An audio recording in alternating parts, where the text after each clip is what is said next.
Oh, Move you all into here, into the darkness. okay. Your Abyss. dice is on the screen. How do I take it off? You click on the screen anywhere. Thank you. Yep. So I think someone famous once wrote, sometimes what you think is the end is only a beginning. For this story, that saying has a much more literal meaning.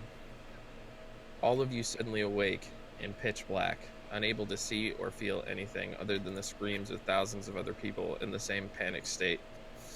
Out of nowhere, flashes of your last moments alive flash through your mind, and you realize that you're dead. So, Blasi, I'm gonna call on you since you're first on the list. How did you die?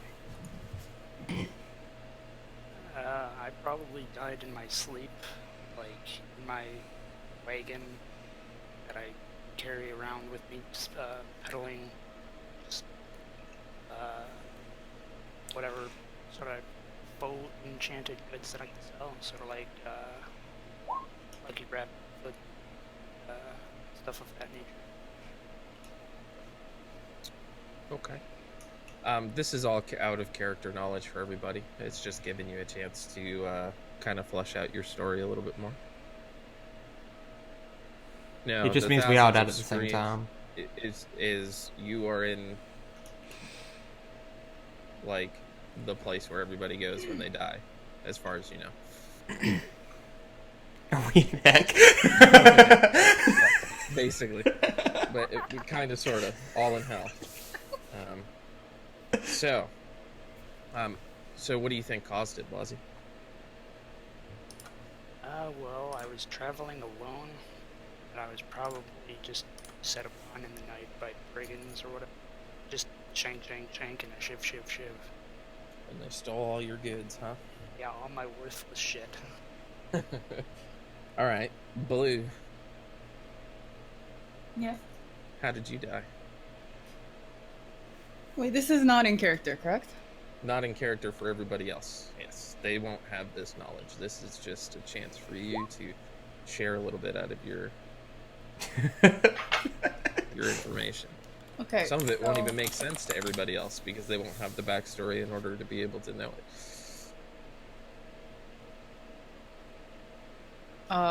Wait. So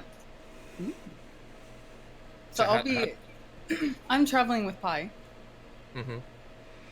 And we came across a particularly, how would you say, like a decaying part of nature, like that was full of like poisonous spores and whatnot, and it was still in early stages, so we didn't really get to see all the spores before. How would you say, like we noticed too late, and so we were inhaling poison and whatnot.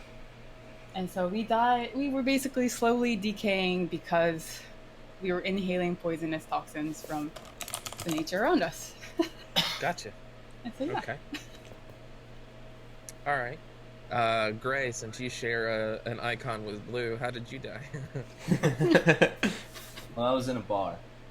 Wait, do we RP here? Is this not part where we RP? I mean, it's kind of sort of RP. It's letting out character information and yeah, part of the story. All right. Well, I was in the traveling circus, and I was a little drunk. Not gonna lie, I do enjoy a little bit of the alcohol when we get some time off. It's pretty rare when we do. I was with a good friend here. I was with a good friend Lior in our travels. We were drinking in a bar. We probably had a couple of hours of just downtime, so we were just enjoying ourselves. And all I remember is that we got jumped, and it was one guy there that jumped us. And I don't, just because of the way that I was brought up, or just a little bit that I know about me, I jumped in front of the blade, and that's all I remember. But I hope my friend Lior made it out. You know, maybe he ran away. Maybe I don't know, but I'm guessing The blade. that's the reason why I'm here. Okay. Kira, Yes. how did you die? So after my friend Lucides, is that how you pronounce it? Yes. Yes. Okay. For me, another person who can only be assumed to be in cahoots with the initial ruffian stabbed me from behind as I was making my way towards Lucide's body, Fucking and pussy. that is how I died. Hard oof. Okay. Beautiful. Major. Oh god, let's get real close to my turn. After months of traveling, I finally discovered a lead in the most recent town I visited. As I was going through the forest, came over me, and I was frozen.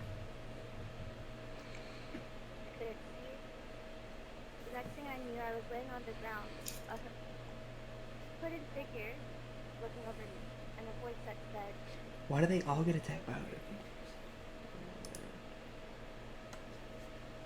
I need to know the truth. The fuck? All right. Everybody has some flesh Hi. and shit. You thought you were safe. "Yeah." What do you remember from your death? How did it feel? Slow and painful. Oh Jesus. Yeah. Yeah. Describe it.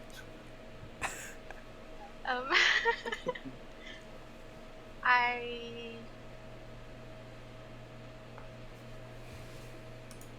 like something slowly eating away at you. It felt like that. Powerless. Mhm. Gotcha. Okay. Doik. So I was pulling up on my ship. Me and Chad were just shooting the shit, drunk as fuck. Me and my best friend Chad, pirate's life and all that. And as we were pulling up to port, some men came out and boarded the ship, and they just started fucking us up. They just started killing everybody. They didn't give any explanation or anything. They just slaughtered us. Ooh. Terrible. All right.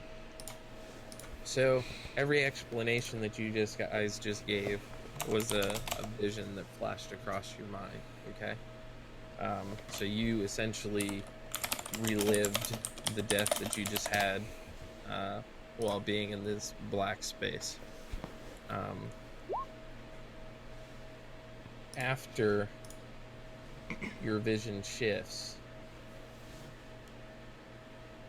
you suddenly find yourself in this void.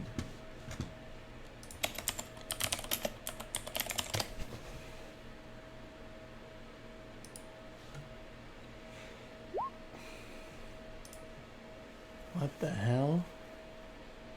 I might have forgotten when we went over this last time, actually leaving that eye in, so some of it may have actually not made sense when I talked about Death's eye. But so your vision shifts, and suddenly you're in the void, the eye of death looking over you. And though no voice is heard, you suddenly have essentially the thoughts in your own head. It's like the voice in your own head, but it's not coming from you, saying that the balance has shifted and you must restore it.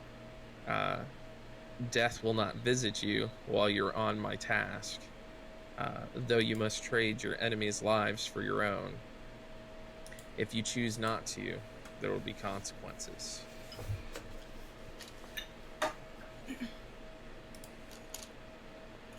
So just as an explanation, what you're being told here is that during this particular escapade,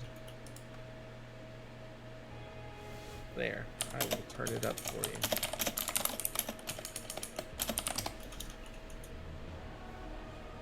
So what you're being told is that during this story,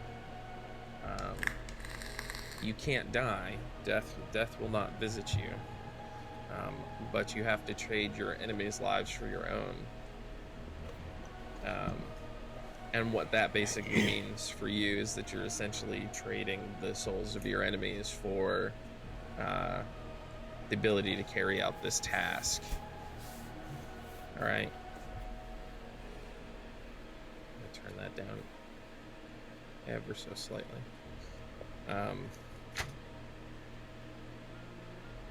So when this is over, you wake up and you open your eyes. The echo of that voice fades, and you find yourself staring up at the night sky, laying on a bedroll.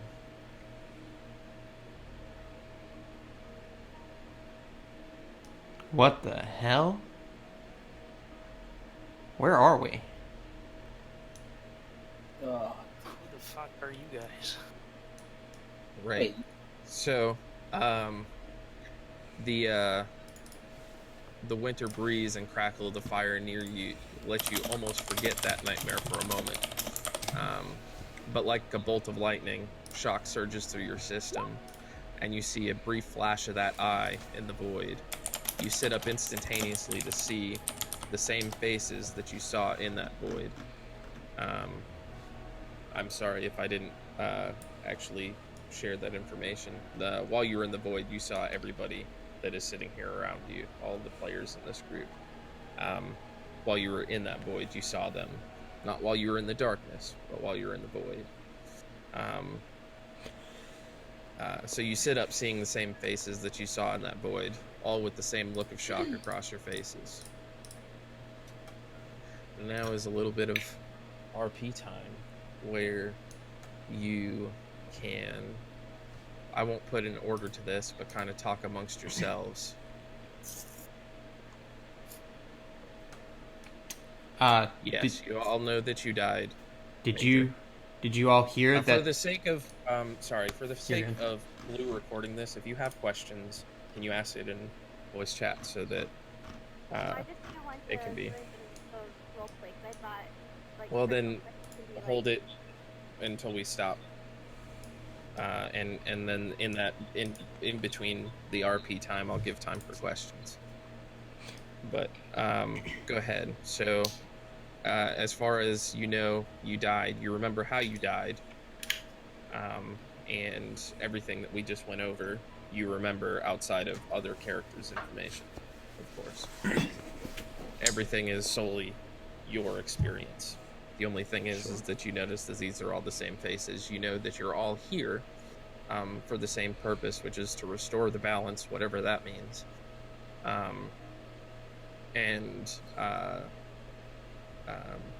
That you all essentially woke up in a group, sitting around a campfire in the middle of winter. So Go ahead. did all of you hear that same voice? Yeah. What was that? It's weird. It said we had to trade our enemies' lives for ours. What the hell does that mean? I don't know, but I think first thing we should figure out is where the hell are we now?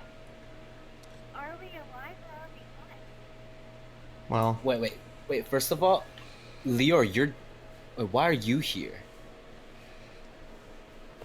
Another guy attacked me right as I was going towards you. Wait. So, the only thing that I know is that I died. So that means you died too? It seems like it. What the hell is going on? I have no idea. Where's my cart? Where's all my shit? where's Chad? I think. So wait. So a piece of information, if you're starting to get to the point where you want to know some info, Leor and Lou, you guys are going to maybe not recognize the exact place that you are, but in your travelings with the circus, you know that you're somewhere roughly on the road around Tribor, and that given the area that you're in and the scenery around the location, that you would have seen in your traveling, because this is one of the highest travel roads in the region, you guys will have an idea that heading north will bring you towards the nearest town or village. So first, Kioma pinches herself to see if she feels it. And she begins to wonder, would I feel it if I were dead? I wouldn't think so. So this would probably be a good time for introductions. If you guys want to actually introduce yourselves as to who you are, and whatever information that you would want to give in character for the other characters to know. So I'm gonna, for this one again, kind of go down the list, and this would be where you would want to give whatever information you would want everybody else to know. If you want to be a little more closed off to maybe the group as a whole, you're more than welcome to be. Obviously, you have to give enough information to be polite, because assuming that everybody is asking who each other is and and that sort of thing, at least what to call you and all that sort of stuff. And then if your character is going to be the more open type, you may be willing to share a little bit of backstory while you're all kind of sitting around this fire explaining, and even if you want to, you can explain how you died. For the interest of time, I wouldn't re-go over everything you said, since obviously everybody heard it already, but you could also say something to the effect of, and my character also explains what I said before about my death. So that's where some of the in-character, out-of-character information can be easily explained quickly. So we'll go down the same list. Blasi, go ahead and introduce yourself for the group, and I guess everybody that may be listening later down the line. I'll sort of sit up from my bedroll, I guess. Dust myself off around and bed. My name is Aro. I own Aro's Occult Obscenities. It's a little occult store selling trinkets. I'm trying to become an enchanter of sorts, but it's not going so well.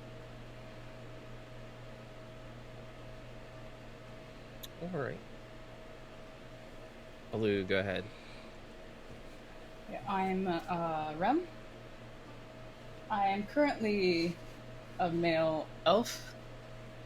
I do have a little, I suppose, dog, shadow type dog kind of thing on my shoulder. I'm a warlock. I'll leave it at that. Do you want to share all that information in character, or yeah?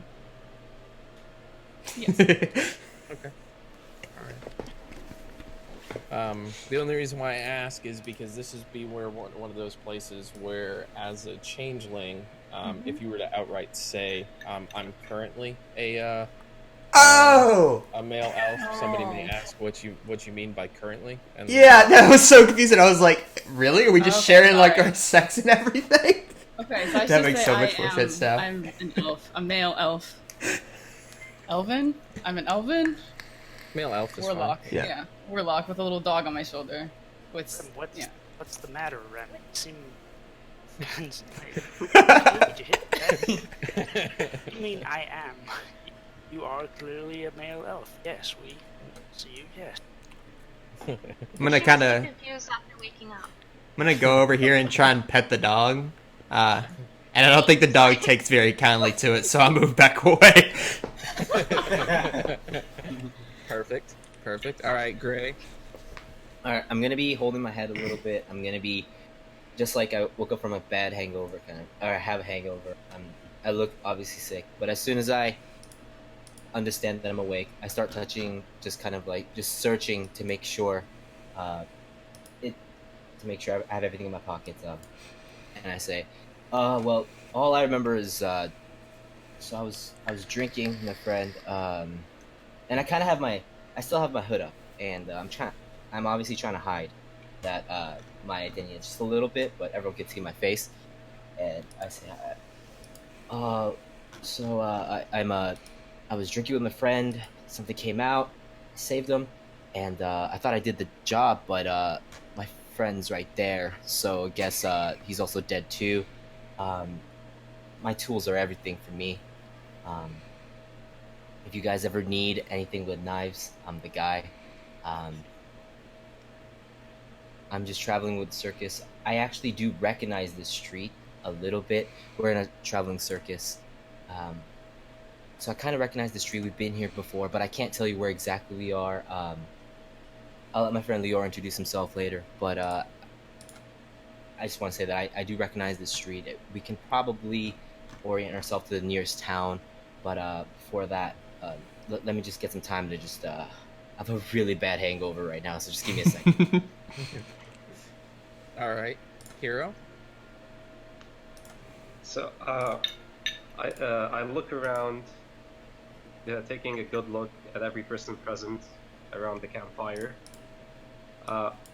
Willing to share, but a bit skeptical as to the circumstances where the other individuals have arrived to the same location.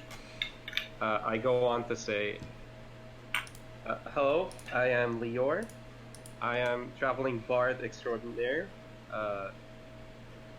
I go around with a traveling troupe, spreading joy to wherever we go. And I am a good friend of my this person right here, and I'm right next to Lucy. A pleasure to make your acquaintance.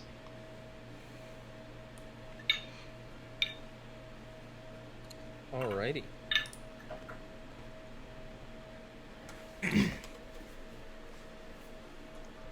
Major.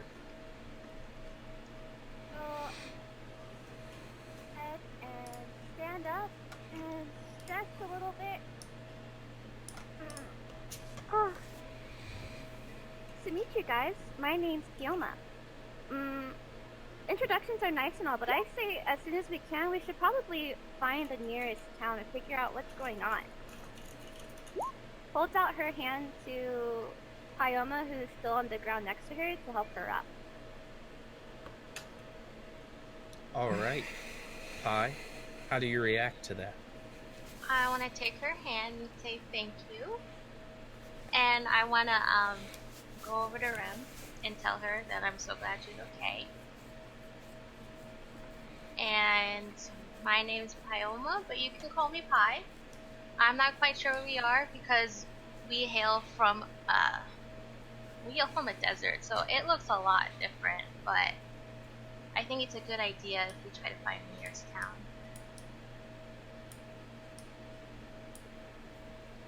Okay. Doip Doip. Hi, I'm Bron Fishman, the greatest pirate, well, my side of the sea. I'm not sure where we are now. But, just like you, I'm a warlock as well. Although I don't have a cute little pupper to follow me around. Alright. Well, given all these introductions, is there anything, and this is open, you don't have to be called on, is there, just be kind to each other. Is there anything that you guys want to say or ask to anybody else in the party? Wait, you're a pirate? Yep, I sure am. Greatest one on my side of the sea. I'm born and raised a pirate. You have a ship? Well, I had a ship, my father's ship. But I'm not sure where that is now. If you're a pirate, does that mean that you like to hunt treasure? Oh, I like to hunt all sorts of things. Not people, right? If need be. Interesting. What's your question, Blue? So, in my situation, because what I'm not confused, but like, in this situation, like, since we are all playing like the gender, I guess, characters that we are, but I have alternate like looks, how can I introduce myself to the point where that is implied? I mean, at any point in time, you can tell people that you're a changeling. I think it So- would honestly be Right. really cool if you just didn't, and we were just all very surprised. Sometime, at some point, you may just it could be a secret, and anytime that you want to change, you can step out to the side, or try to step away from somewhere or something along those lines, and then come back. But the party won't recognize you, except for in this form that you introduced yourself as right now. However, if you change directly in front of them, they're gonna see that and Of go, "What the fuck?" Right. So, if that's something that you want to share with the party, you can. If it's not something that you want to share with the party and you want to hold on to it until later, you could potentially use that, for whatever, reasons later down the line. Right. And I meant more like, as of now, like we can see each other, right? And so, and since even though it is technically like, I guess we introduced ourselves before the game began, and so we know what each race, like everyone's race is, and I think by looking at people, we can kind of see what they are, right? Like Blasi's character is Dragonborn, like, and so I think that's not something we have to ask each other, like, oh, like, what race are you? Like, we're not gonna ask that. It's just something like visual, correct? It's just something visual, yeah. And so, like, how They're would gonna I? they assume that you're an elf. Right, but I meant like if I didn't introduce myself as saying, "Oh, I'm a male elf," like They would just assume that you are. Yeah. And I I'm was just- assuming that's what you wanted to do. I mean, Yeah. I don't think we're gonna nickel and dime you on exactly what you say in that moment while you're still kind of learning it, Okay. how it applies in the role play. And also, I made a mistake. I'm actually a tiefling male, not an elven. I'm so sorry. I already fucked up. So yeah, So you or wanna elven. Yeah, whatever. you wanna retcon yourself to be a tiefling, and that's how the party knows you. Well, I was gonna say, Blue, what I would do is just you try to be like, how well does your character trust everyone here? Like, do you think that you're Like- going to be with this party for a long time? Like, would your character reveal herself right now? Does she have a sense of humor and think it would be funny? Like, think about how you're going to reveal that, if you're going to reveal that. Okay, then I'll just, for now, I'll just be, you know what, to make it easier on myself, I'll just go elven female for now. I'll be female. Are you gonna change right in front of us? No. Oh, As okay. from You're the just- very okay, beginning. okay, Sorry. gotcha, That's how gotcha. she introduced Yeah. herself. Sorry, that was me. I fucked up, yeah. It's all good. Okay. Alrighty. Well, So is everybody ready to move on? No, just move it along if you need to. Okay. I So- had one question. Sure. Mhm. How long has it been since we died? Do we know? You don't actually know. You won't probably until you get into town, until you can ask the question as far as the time frame goes. But to kind of keep everything moving together so that you're all within the same timeline and not have to mess with wibbly wobbly timey-wimey things, we're gonna assume that it's essentially been a couple of months since you all died at the most. So we'll just kind of paint it as it's been like you've been dead for like maybe a month, we'll call it. So a few weeks, 3 to 4 weeks.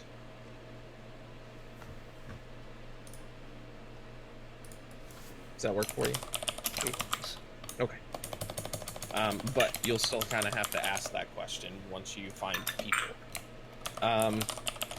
So just to give you a kind of check, I'm going to safely assume, or at least put this information out for you, that you're in a new area. Honestly, you don't even know where the bedroll came from that you're laying down on. So, I would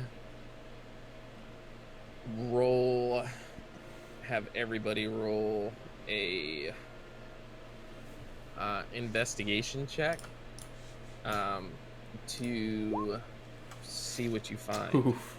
How do I do that? On So your if you go to your character page, all you have to do is in your character sheet, click on Oh no, I exited out. Sorry. holy shit, boy. investigation. Nice. shit. Great. Holy shit, Gray. What the fuck? Gray That's a natural knows- 20, yeah. Well, he does know the area, so it does make sense. Yeah, it makes Oh. It sense. makes sense. Yeah. On my character sheet, what do I click? So Click if you go into investigation. your character sheet, you can click on the actual word investigation It's in gonna- your It's under skills. skill list. And I'm gonna probably suggest that you guys be ready to have that open. So it'll be under your core, yep, and then investigation. It's gonna be I don't see it.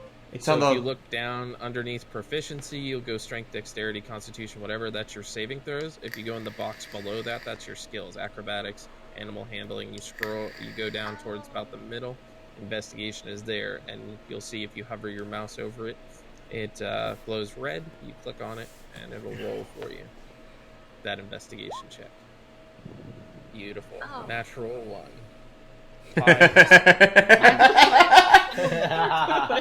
She doesn't even know she's sitting on a bedroll right now. I'm really Same, confused same. after what happened. Anyone would be confused. Yep, It's understandable. The confusion has definitely gotten to you, Pi.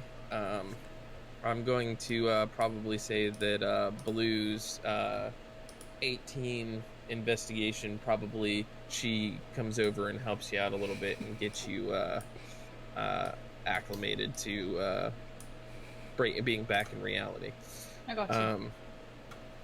So upon searching for that, and again going back to your character sheets because you'll need this information, because you can put it down in here.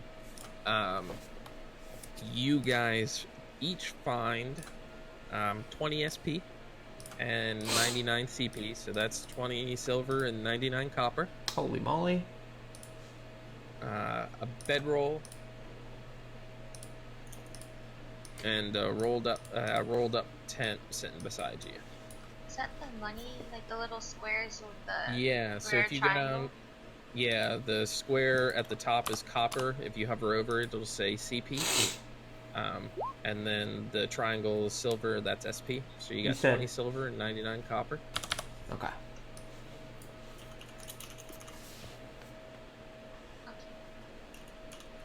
Wowie. Beautiful.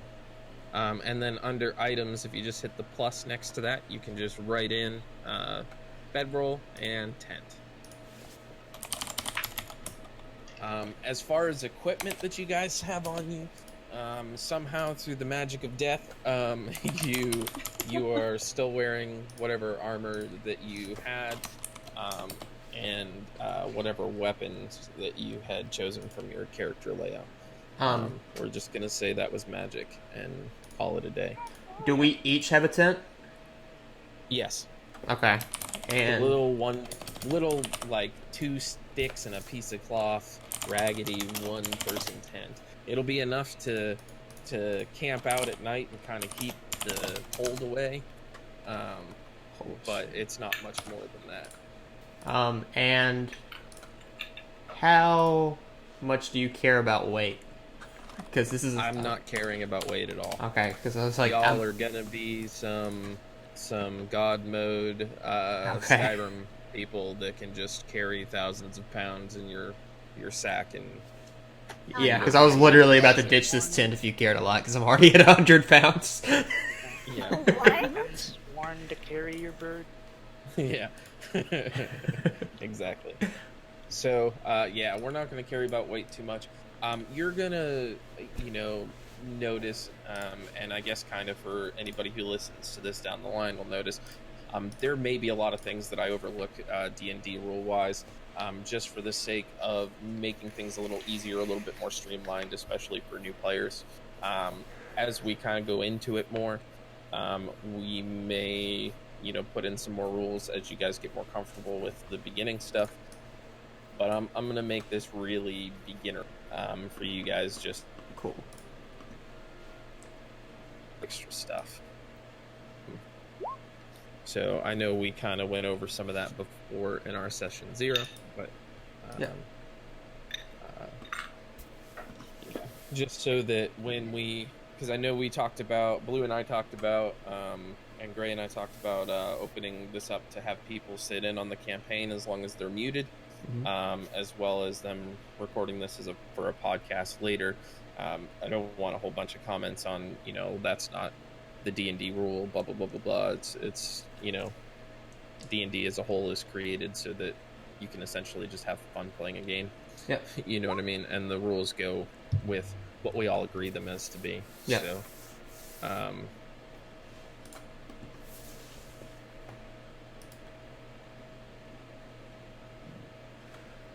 you can just assume that bedroll is the one that you have. I mean, if you want 2 bedrolls, by all means. I'm sure you could probably ask. I'm sure you could probably ask Braun for his, since he's worried about weight, and probably get 3. Yeah. I mean, if you're collecting. He shouldn't have brought his pirate ship with him. If only. Although I'm not sure that a pirate ship would do us much good landlocked like this. Yeah, you don't necessarily. So as far as weight goes, and that sort of stuff, you don't have like a bag of holding that opens a portal to another dimension. So it'd be what you can actually physically fit on you reasonably as a person. Yep. So, with my investigation roll being 22, what do I see? You notice a particular set of rocks and trees a little bit north of where you're at, and this setup of rocks and trees, the trees are almost in like a fork shape, and they stand out because they're a different what's the word? Breed is not the right word, but a different type of tree than what the rest of the surrounding forest is. And it, with the rocks in front of it, it almost makes it look like a crown. And because of that, and it looking so different, you actually know almost precisely where you're at. And so you know definitively that there is a small village north of you. You believe the name is Melton, but you're not 100% sure. And you know that that's going to be the closest place within range. Alright guys, so when we were in the traveling circus, we used to travel a lot of places. And what I see over there, that tree and the rock shape, I definitely recognize it. I don't know if Leo recognizes it, but I definitely do. And I know that there's a village up in north. And I know we don't really know each other, we don't know if we trust each other, but I'd say, I saw your guys' faces, and I think we're all here as confused as we can be, and we do have our tents, but it's pretty cold. So do you guys want to just try going to the village up there? Is that something you guys are down for? I think that's a good call. We're all as confused as each other. I say for now we stick together. Try and figure out what the hell's going on. I'm Go. alright with that. I'm really confused, so I'm just following. Just follow me. I got you. I'm just nodding, like. About you, Kiro, do you agree with that?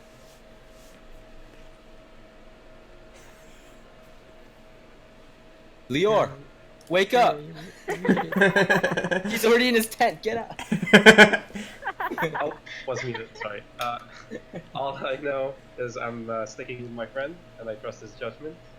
So for Beautiful. now, I think we should all stick together. Beautiful. I- All right. We will Good from move here. we will move this along. All right. So, it's cold this far north.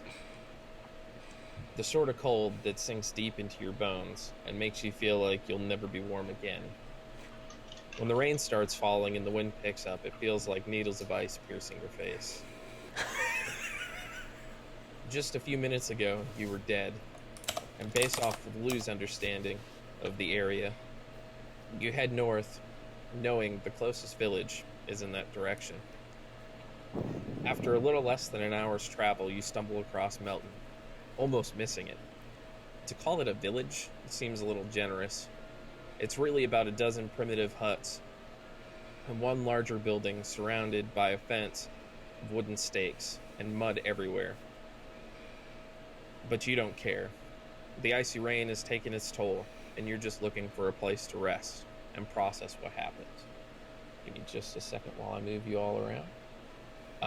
I apologize. It was very hard to find a primitive village, so we're just going to go with this one.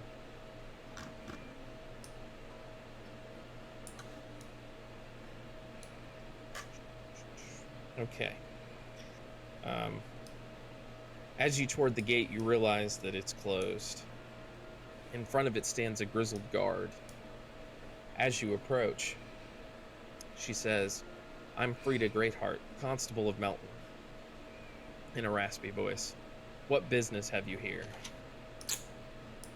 Well, we just have been traveling on the road for months now.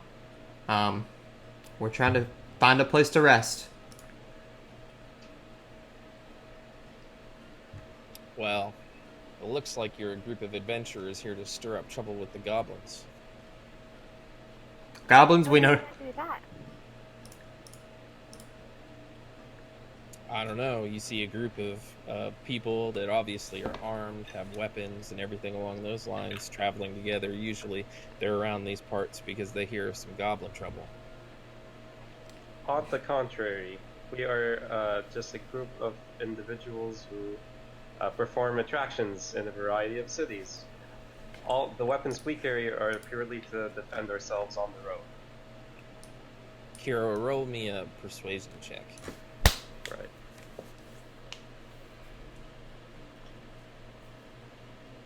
Ooh. Bam. Rolled a 14. Well, no offense meant. It's my job to ask questions. You head on into the only place that looks open.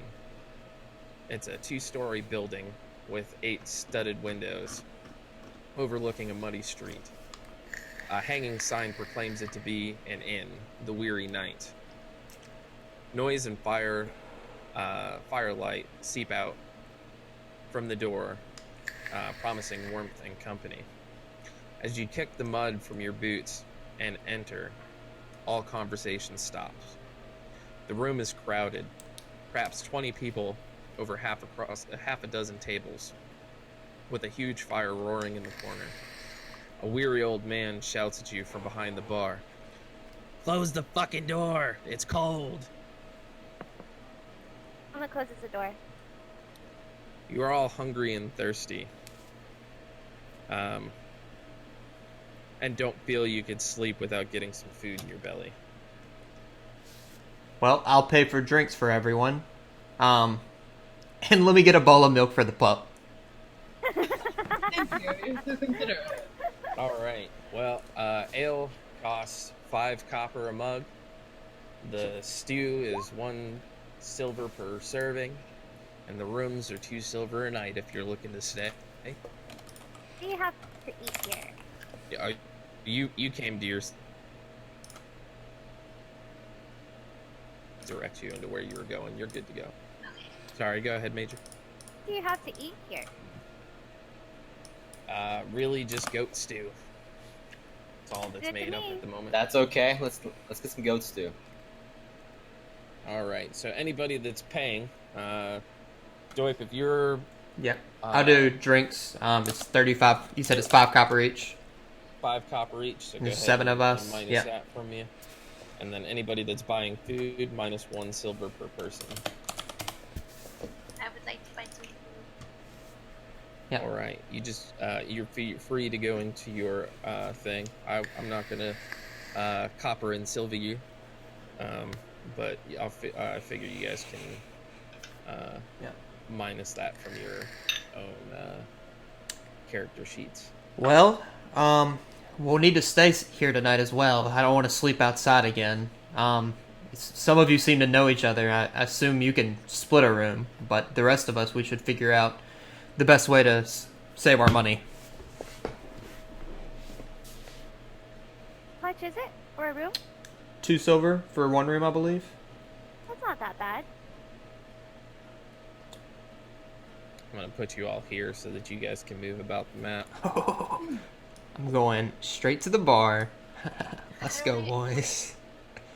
Click on your character and you can move it around wherever.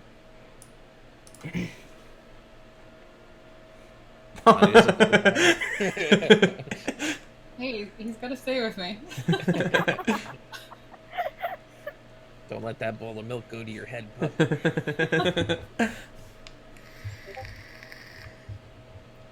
Alright, rotate me. Can I rotate? Oh, think about Yeah, it. there's a little line, yeah.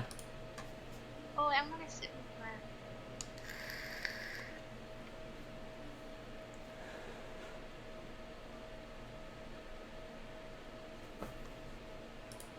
Blasey, were you about to ask something? No, I was just sidling up to the bar, and someone. Gotcha. Someone knocked boots with you, huh? Well, you know, when in Faerun, goes. All right. So while you're in the bar, you notice a couple of the people standing out from the rest. You notice a guy dressed as a dwarf dressed as a blacksmith having a drink off to himself in the corner. Somebody who may look like a hunter, or a couple people that may look like hunters or trappers, sitting around. Everybody's relatively quiet. You can kind of hear the mumblings of people talking. However, nobody is necessarily approaching you, but not really being standoffish either. So,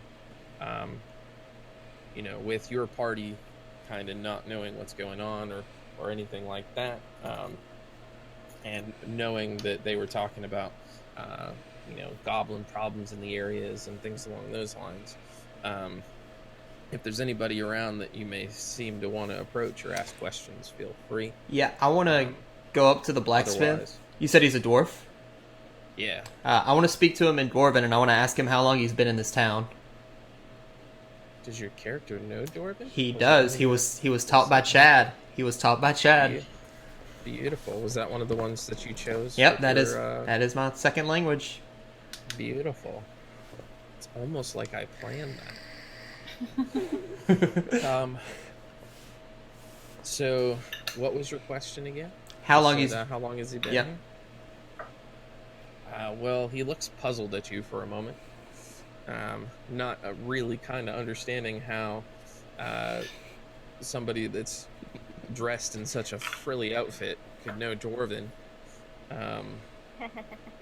But he kind of begrudgingly responds to you, saying that he's been living in Melton all his life, born and raised. Noticed anything strange recently? Getting right to the point.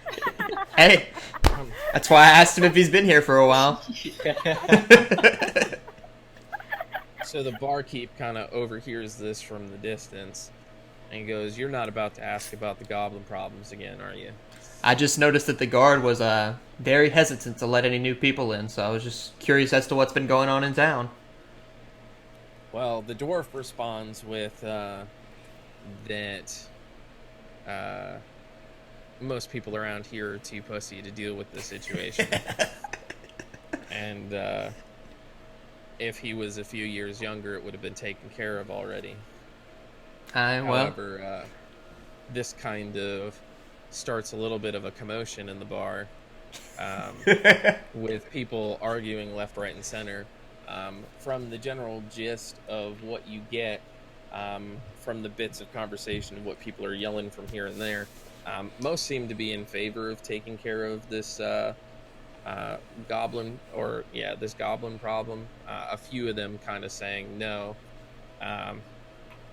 and that's when a somebody dressed as a hunter comes up to you and introduces herself. And she says her name is Dawn, and that she works for the Busher. And she can't help but overhear your conversation about this this conundrum, and says that she stumbled across. Yes, consider this open conversation so that everybody hears. That she had stumbled across a cave a few days back, off of an old hunting trail. And that it's a few days travels from here, but if you guys happen to be interested in taking care of this issue, that she could show you the way. Emma says, "What's the issue?"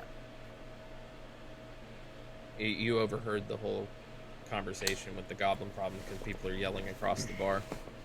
Well, But like, what's the issue? Like, it just sounds like a goblin problem. So like, what are they doing? Attacking Okay. villages, pillaging, typical goblin things. well, I've never been one to shy away from a confrontation, but I've also never been one to do it for free. So what's in it for us? She said that the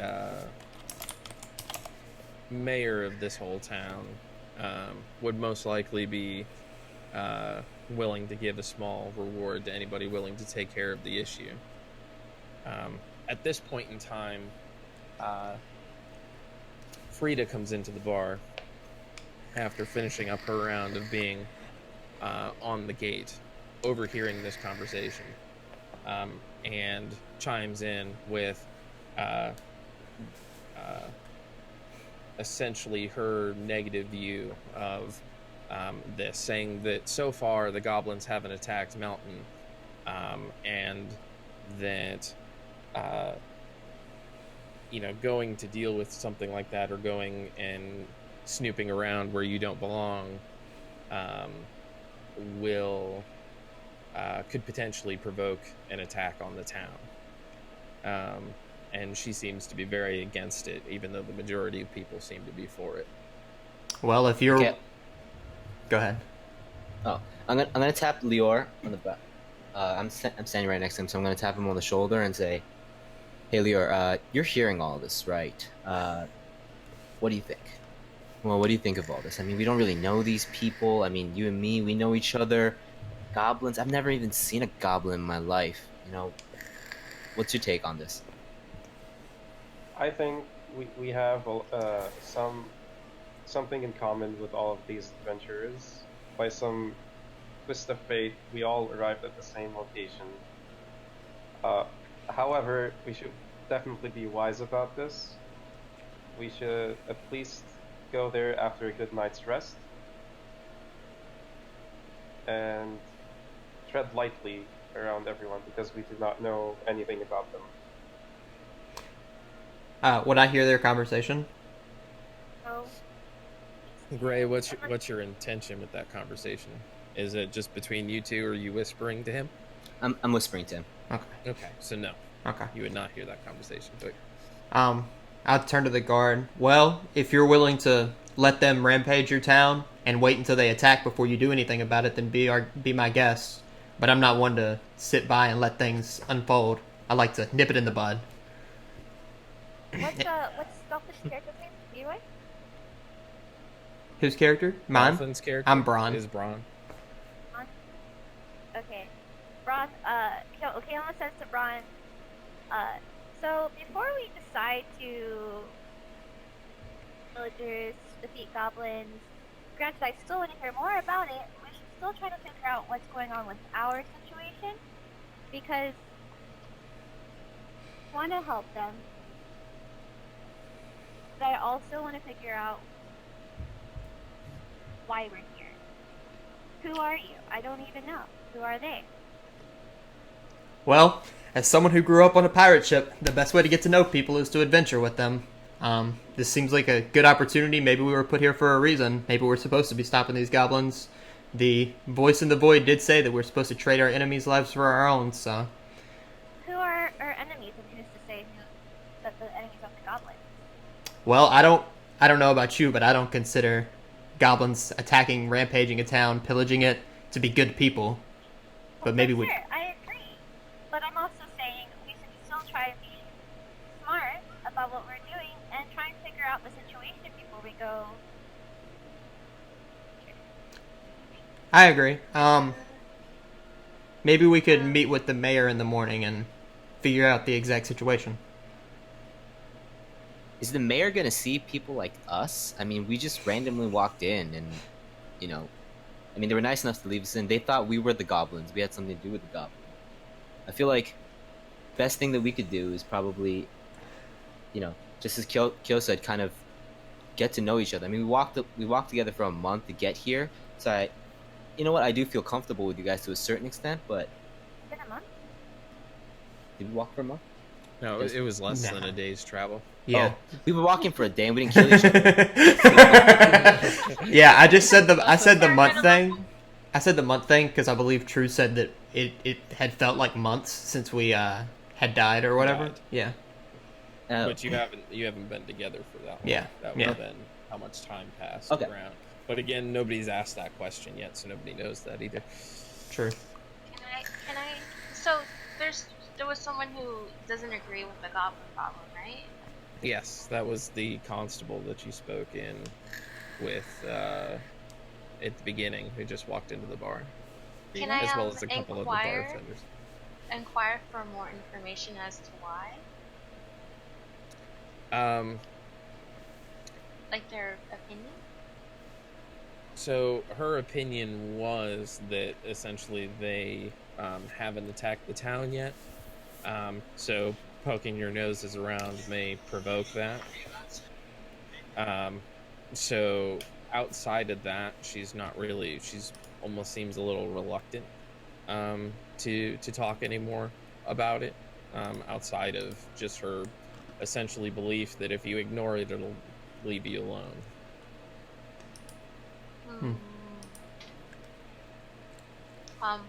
Can I ask Whereas the rest of the patrons are more of the idea that the guards are sitting around doing nothing, and eventually they're going to get attacked, and it'll be too little too late at that point. Okay. Yeah. Can I ask the bartender what day it is? Like a date? Yeah. It would have been I'll give you that it's been about 3 months since you died. I haven't nailed down a date for this campaign yet. But we'll say it's Tuesday. Yeah.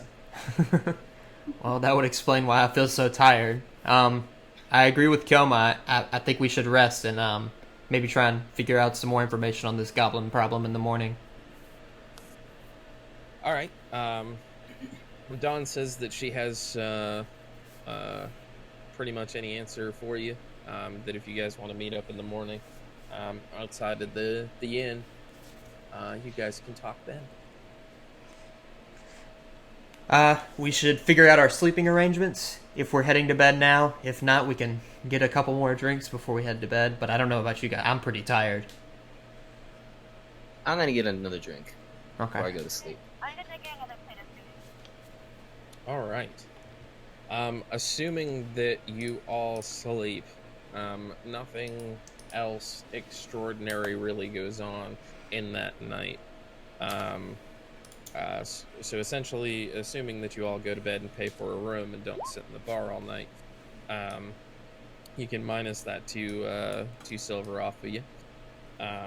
And wait, since Pi and I share a room, it's 1 silver each, correct? Yeah. Yeah, I mean, if you want to split it that way, or if one of the two of you wants to buy the room, that's fine. However you want to work it out Split it. between the two of you. I can split. Or how do you say your name, Blasi? Oro? Or Oro, is that right? Yep. Would you be okay with splitting a room? I don't see any need for us to waste any more money than we need to. If you don't feel comfortable sharing a room with me, I understand that as well. I don't mind. Don't shiver shank my sleep. I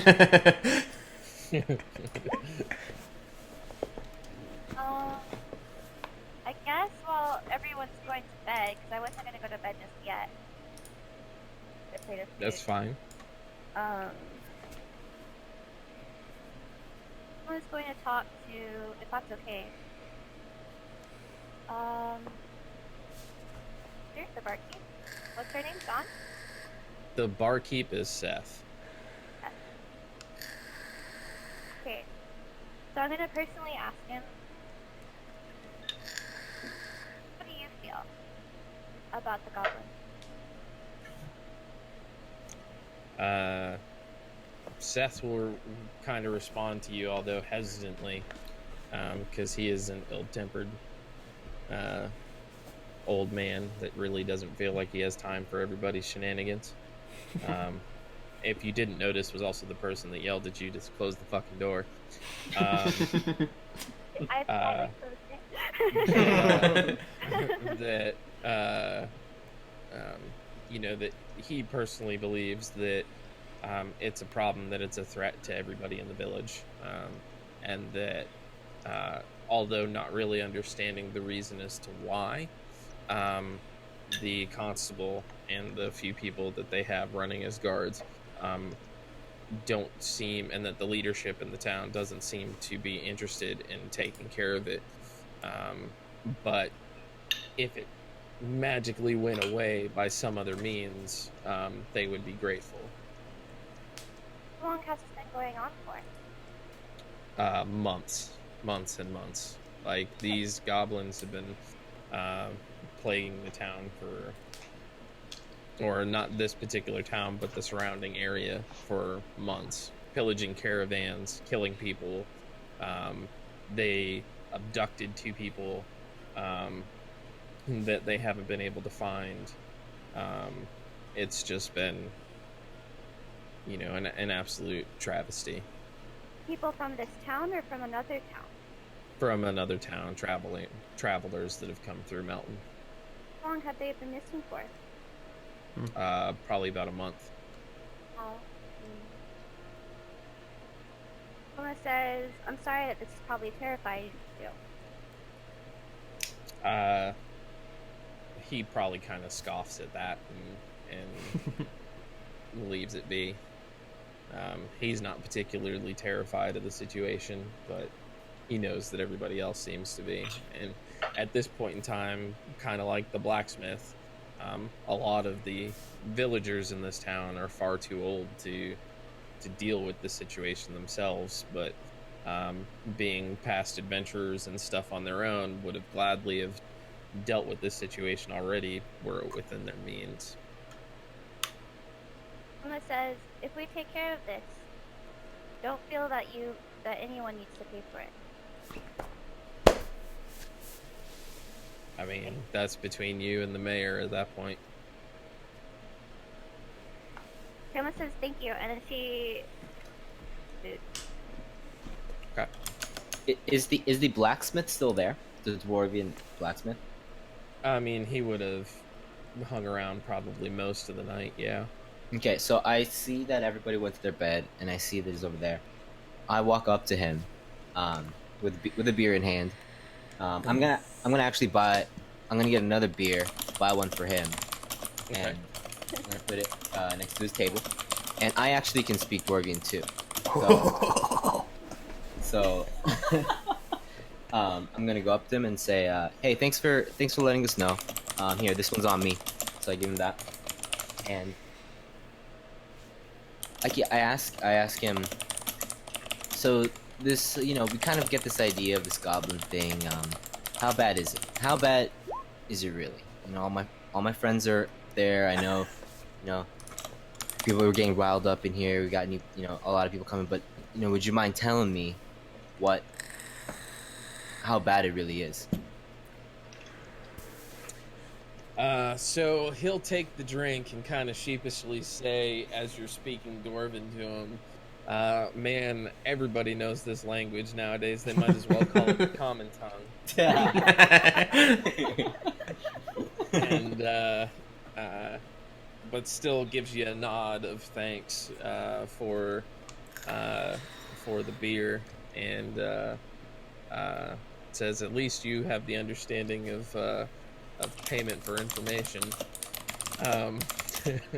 and pretty much explains the same thing to you that the bartender does, in that you know, it's been plaguing the surrounding area forever, and people have been going missing or murdered and left. Things have been stolen. It's been pretty much a nightmare for the town in general, just as far as most people just being afraid to even leave the gates. All right. I hear that. I finished my drink with him, and I said, no, I hear you. I kind of have, and I'm a little drunk, so I'm going to be a little bit more open to this guy, even though I just met him. And I'm just gonna be like, you know, I have a background just like that, where I kind of grew up in a place where I was never accepted, and you know, big, you know, bullies coming around beating people up, and I really, really don't like that. So, I mean, it seems like I've only met these guys, you know, we've been only walking for a day, but it seems like at least that, you know, that Braun guy seems like he has a good head on his shoulders. He seems like he really wants to save this town and has appreciation. And my friend Lior also has a good head on his shoulders. So we're going to save this place, all right? So and I'm like really drunk at this point. Like I'm kind of like waddling a little bit. I'm tired too. And I said, all right, thank you for the information. Thanks for your time. I'm gonna go to bed now. And I hit the bed. Okay. All right. So, assuming past this point, everybody heads to bed, and it becomes the next morning. Everybody kind of sort of wakes up on their own time and heads back out into the bar area. And once everybody gathers up and everybody's kind of woken up, you all head out front to meet up with Dawn, to ask whatever questions you have remaining about this goblin issue. So, who has questions still at this point for Dawn?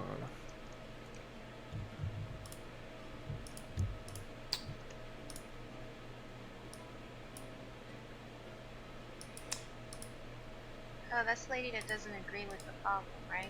Yeah. No, this is the lady that agrees with the problem, that can show you where it is. She's the hunter that works for, or she's, basically the hunter that works for the butcher, as she explained. So she hunts in the surrounding woods, and have seen firsthand the issues with the goblins, although not necessarily being strong enough to take them on her own.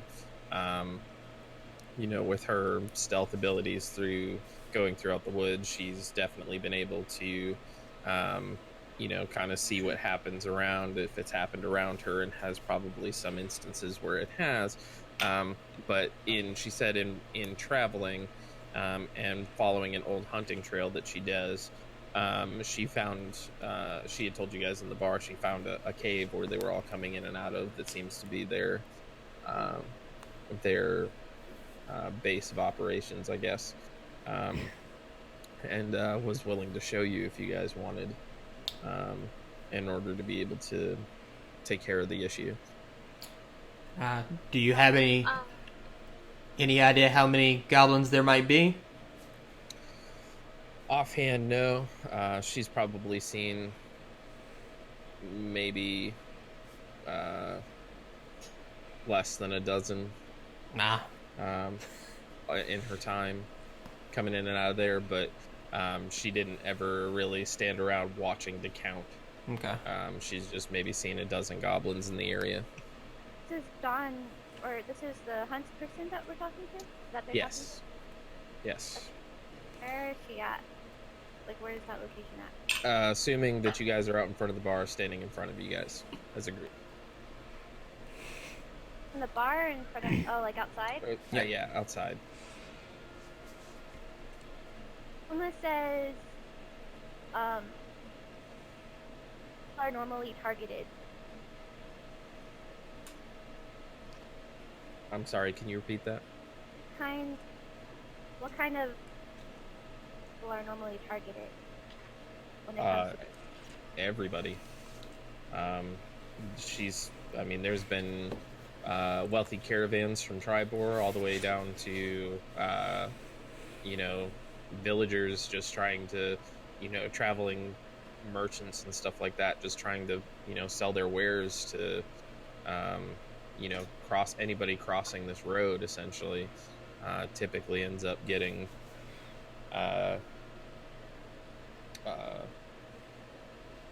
accosted by this group of goblins.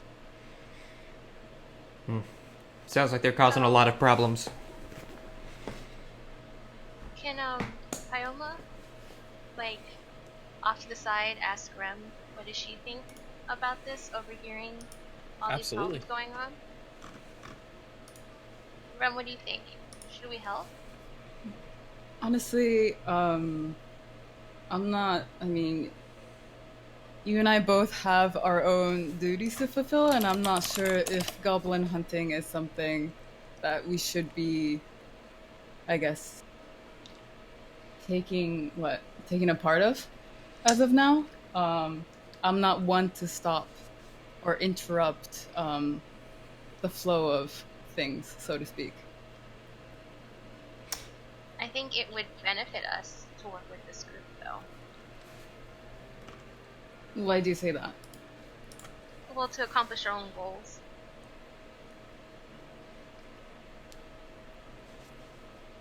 I think I would have to. Traveling with the group. True. I think I would have to see how much the mayor is willing to offer as well. So Can we I have. assess payment with the mayor? I'm not sure. I'll have to ask.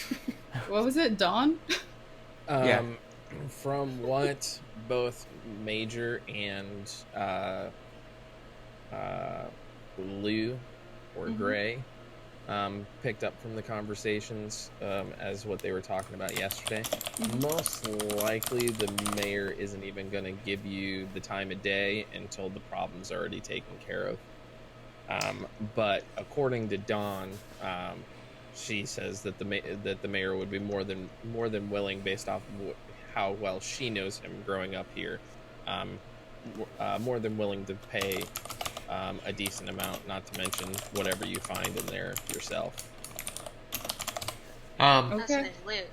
Before Let's go kill some goblins. Then. Yeah, before we head out, I want to ask Dawn, is there a place where I could possibly buy some materials for some magic in the town? I know it's a small town, but No, what there's you no can get. magic sellers here. okay. So, one, real quick, since the group hasn't decided as a group that we're gonna head out yet, so I'm just going, yeah. So real quick, I'm gonna say, she didn't tell us where the hideout is yet, did she? No. No, she's gonna show you. Show us. Okay. I know yesterday that I said traveling together and adventuring together isn't something that necessarily we all need right now. But I think With that thought, a flash of that eye from death that you saw rings through your brain, and you feel this uncontrollable fear that sort of grips in your chest, and you remember the words or echo the words through your head about trading your enemies' lives for your own, and come to the feeling that that is something that you need to do relatively soon. Oh.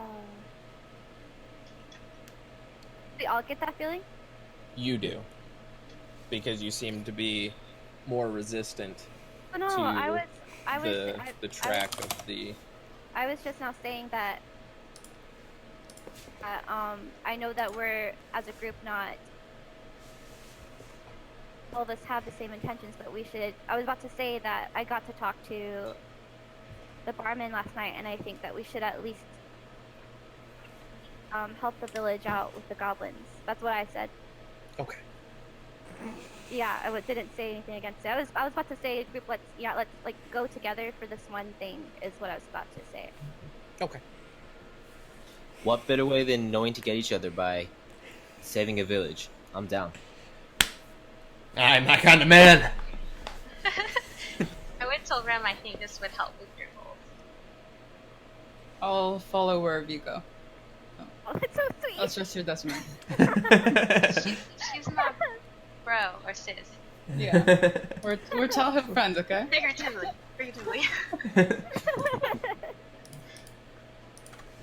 Is this where In the Sisterly Way starts?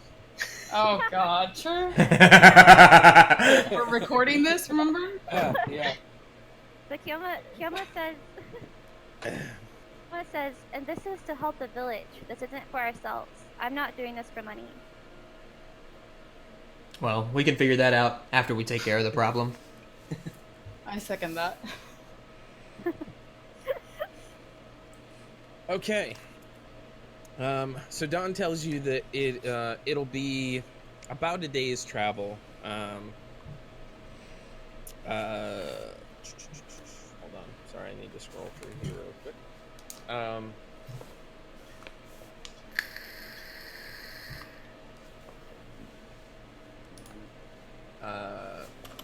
Be about a day's travel.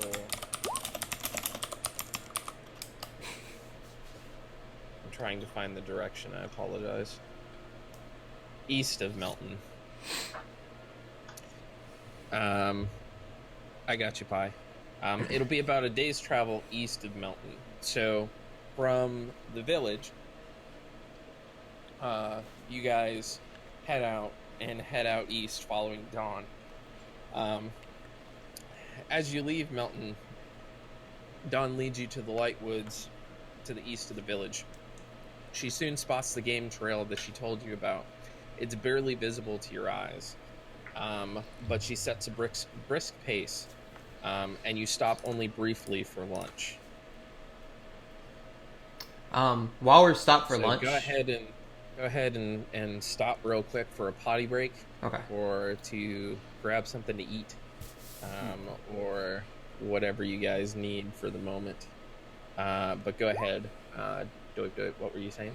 While we're stopped for lunch, I want to ask Dawn why she thinks the guards are so scared of taking on this problem. It seems like the mayor and all the residents all agree that this is a problem that needs to be taken care of, but the guards aren't doing anything about it. Agree. So I'm not listening in. I'm We're just gonna gonna take throw. a potty break now, right? Yep. By the way, Yeah,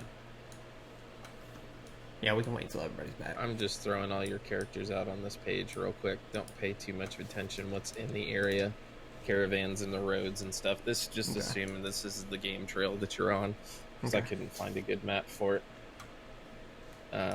And Dolphin, to answer your question, labels on the sprites. What do you mean? Like, see who everybody else's character is. Are nameplates not visible to you guys? I can only Sure, see I mean- I can only see mine and Anu. Okay. That's very important. Yeah. Let me set that. Does that fix that for Lior? yes. Yeah, I see Lior. Yeah. Okay. Yeah, let me, I apologize. I thought I had that set for you guys. to see, but I only have the people who can edit these. So I'll have to do this one more time when we get into another area. You'll have to bear with me a little bit and remind me to fix the seeable nameplates.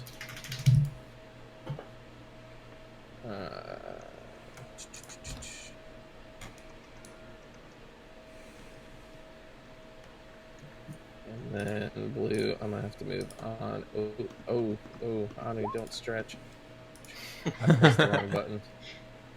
I went like that. And he went, oh, go. He's a Dotson now. I need to save that. All right. Now that that's all taken care of, to answer your question, Dolphin, Mom doesn't really know. Dawn, in your travels so far up until about lunch, you can tell that as far as wildlife goes and hunting practices go and things along those lines, is a very smart person. But when it comes to like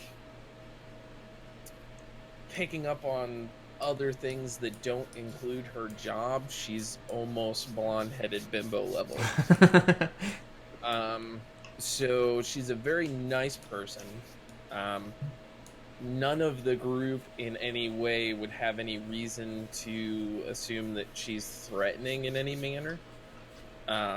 She doesn't seem smart enough to be able to plan something. Yeah, nice girl, great personality. Single. As Blasey said.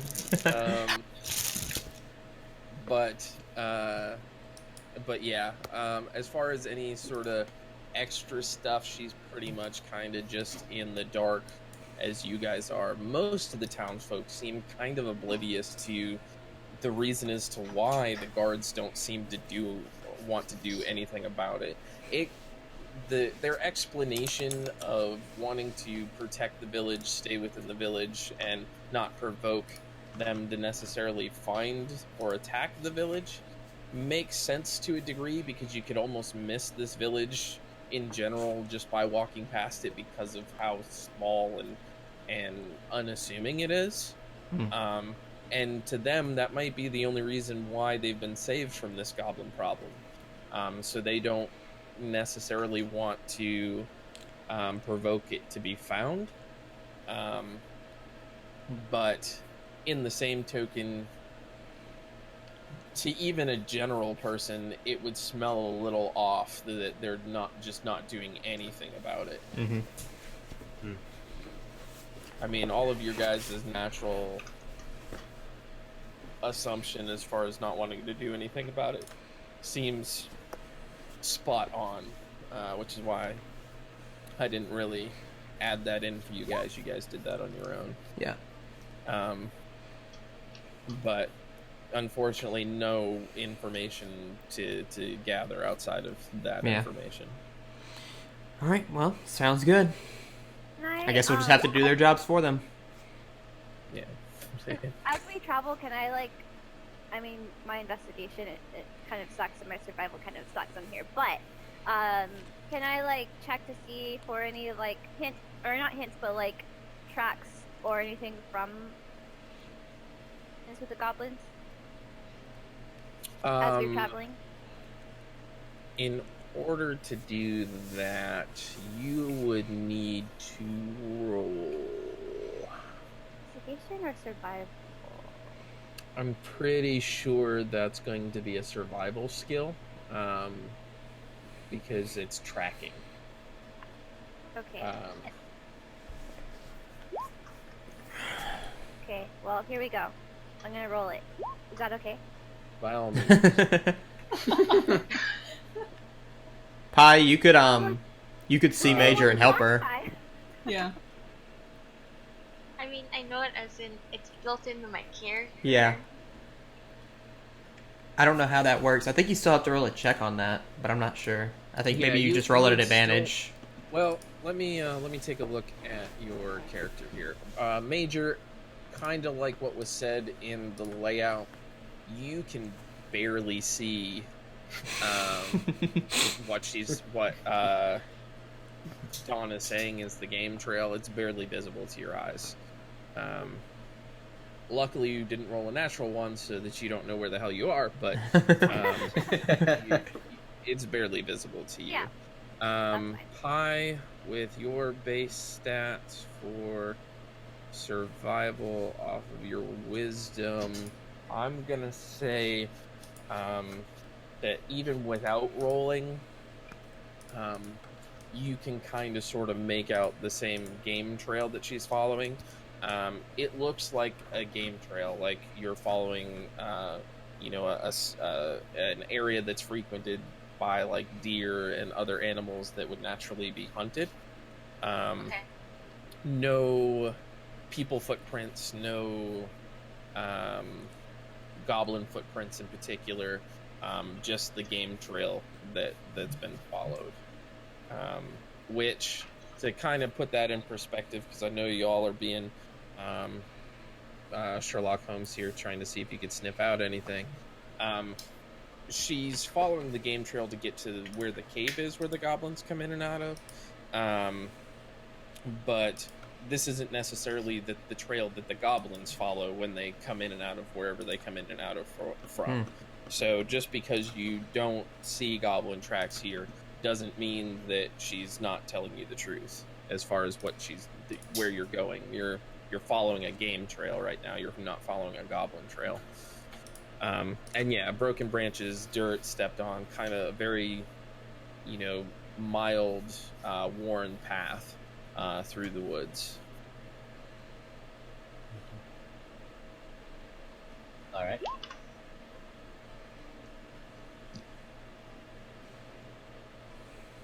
All right, everybody ready? Yep. Yep. Okay.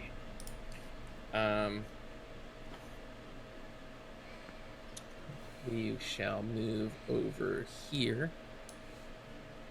And, well, I'm moving over here. Let's move you guys over here. Boom. Oh, what? Stop that. Do what you're supposed to do. Thank you. Okay. So, can y'all see your characters at the top? Yep. They zoom out. Okay. Yep. I'm assuming that I need to check permissions for seeing names again. God help me that I didn't do this before. Try not to move your characters around yet, please. Everyone just Immediately begin moving. Trigger all the traps. You are all dead. Well, just me and Oro. Everyone else stood still. Okay, and We went back to respawn. Gotta walk all the way back. Fuck. Luckily, nah. Okay, now that we've gone ahead and done that, I'm gonna move myself to this layer. Can I click on? Yeah, I can. Cool. Awesome. So it's mid-afternoon when the trail is interrupted by a shallow rocky creek, overgrown banks, and a small bridge. Dawn lightly leaps up on it and begins crossing. There is a sudden roar from the far side. This is Wugzik's bridge. You can't use it. A large bugbear crashes out of nowhere. Club in hand, a nasty snarl on his face. Roll initiative. Oh. All of us roll it? Yep. All of you roll initiative. There it is. Which, Woo! yeah.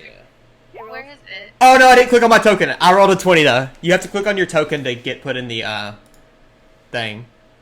Didn't I do this roll once? Initiative's done every combat. Yeah. Yeah, but where is it on the paper? It's So Oh, it at should, the top? yeah, right Yeah. beside armor class. So you click on the button that says initiative. Damn, Gray. I had a Look at 3. us. Oh wait, God. yours wasn't natural. Yeah, yours Okay. said. Now, don't type in chat for just a second while I capture all these numbers. So I Here think real quick. next time if you click on your token and then roll initiative, it should automatically add you to the turn order. But we didn't do that. Okay, I'll remember that. What's All the right, token? so Your character. So like, Okay. click on Oh, okay. So, like, did mine send? Because I think I got It- an error on it- that. It put it in the chat, but it has like a tracker, a turn tracker built into Roll20, and it only sends it to the turn tracker automatically if you've clicked on your token. but- Okay, gotcha. But I rolled a Good. natural 20, so I don't want to. and We'll have to explain that then next time. gray.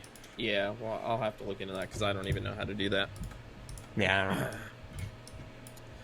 So Doip with the natural 20, Gray with the regular 20. Then we'll look at Bozzy. And then we're looking at Kira.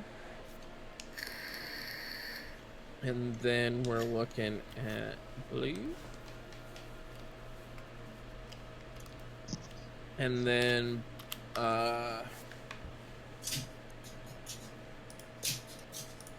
Pi, I'm thinking of a number between 1 and 5. What is Whoops. 4. it? Major, what is it? A number between 1 and 5.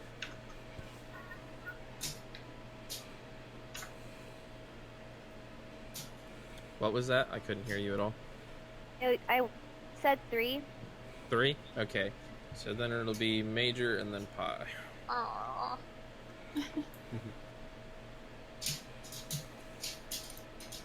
Alright, now give me just a moment.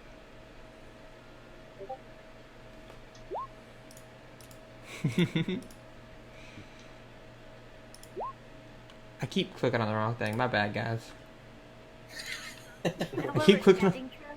So the bugbear will be in between Ooh. Blasi And Kira. and Kiro. Oh wait, I need to roll for my familiar. Oh Yes, roll initiative for Anu. No, no. yeah. Imagine Anu dies in the first fight. Oh no!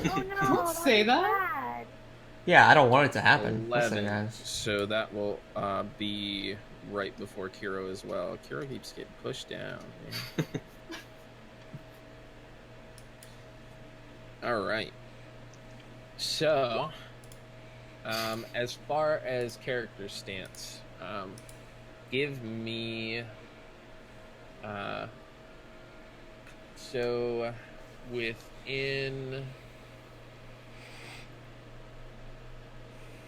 within this box that I just placed down.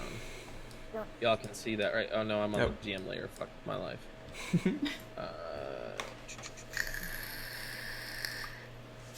Within this box here, you see what I'm highlighting right now? No. Oh. No. Uh-uh. Okay. Let me draw a shape.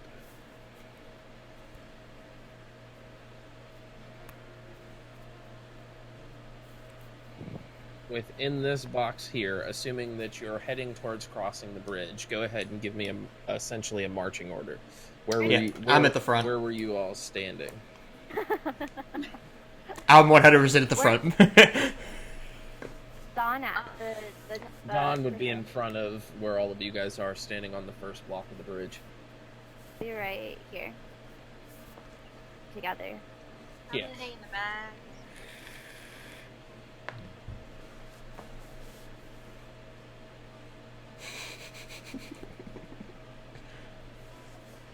I'm also trying really hard not to act as myself because occasionally, like, myself will come out. Like, when I sound very smart, that's me. Akima's not smart, but she's more naive than I am. So Okay. So, assuming the bugbear marches over and yells, God.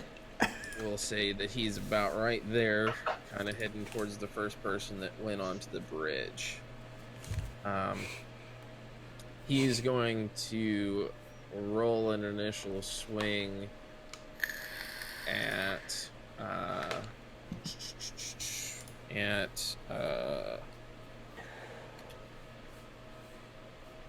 Dawn for stepping on the bridge with a surprise attack.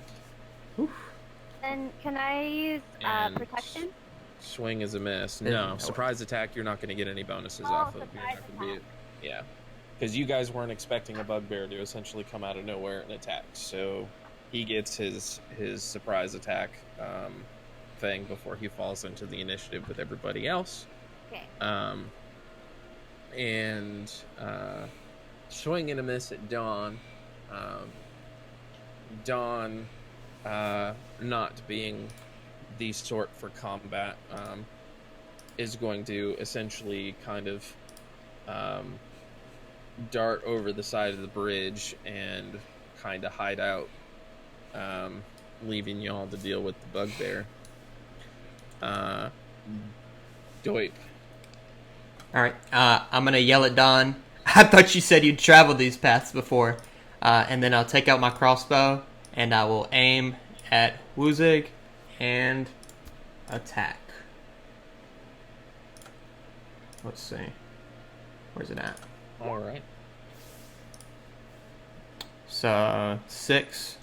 I don't think that's gonna hit. Or wait, with No, you rolled damage. You need to Yeah, roll yeah. an attack. why is it? Oh, that's the wrong thing. Because you didn't set it up with the. You haven't set it up with the D20. You haven't set it up with the D20. So should I just roll a d20? So are you proficient with that weapon? I don't think so.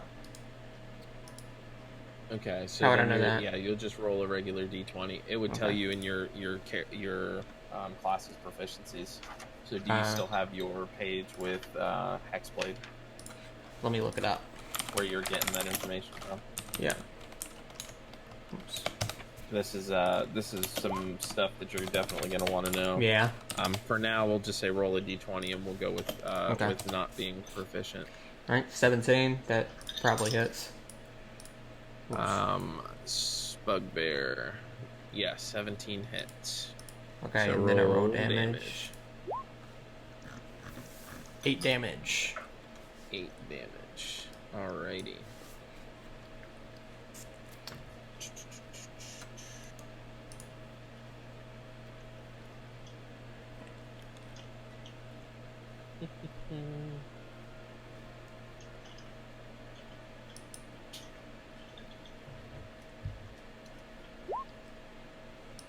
Just as a real quick question, you guys don't see a health bar, correct, for Wugsig? Nah. Numbers? We do not. Okay. Perfect. This is kind of like Monster Hunter World, where you guys don't have numbers in front of you. You just kind of have to go. So, your arrow hit Wugsig in the shoulder after his swing towards Dawn, and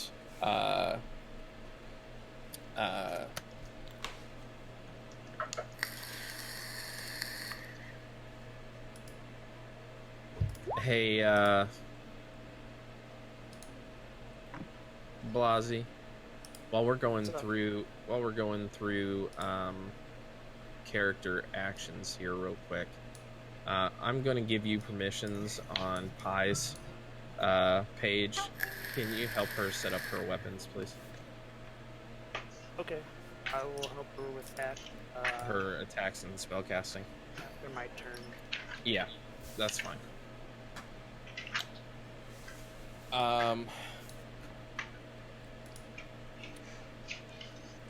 So he takes an arrow to the shoulder, kind of growls in pain when it hits, but for the most part, doesn't seem to slow him down.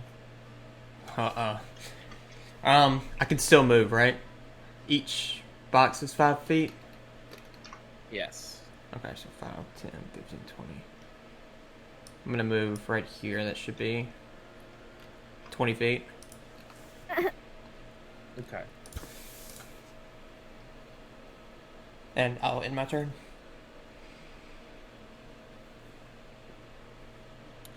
Alrighty. Gray, you are next, my good sir. Hey. So, to get an advantage on a attack, I have to be not seen by the enemy. Okay. How? Or be flanked, correct? Right. So So, assuming he probably would have saw y'all approaching the bridge, you won't get a stealth advantage, but you can get a flank advantage if you move towards his flank. So his flank is going to be kind of his right or left side. Right now, his left side's not going to be very accessible, because if you see the ridge there kind of falls down and below, and I don't think you'd be able to aim up and hit really from down there.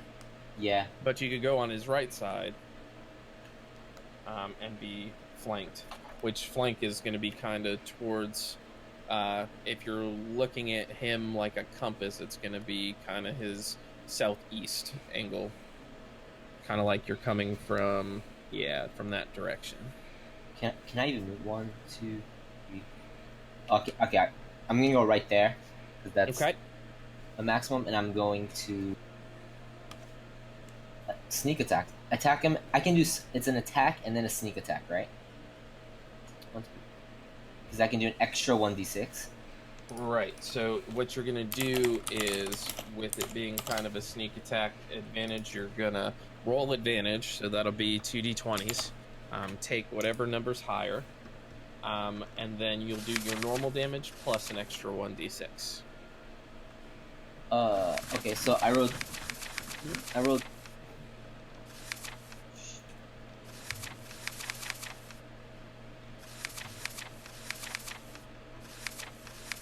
And if your buttons for rolling d20s, okay, you're good there.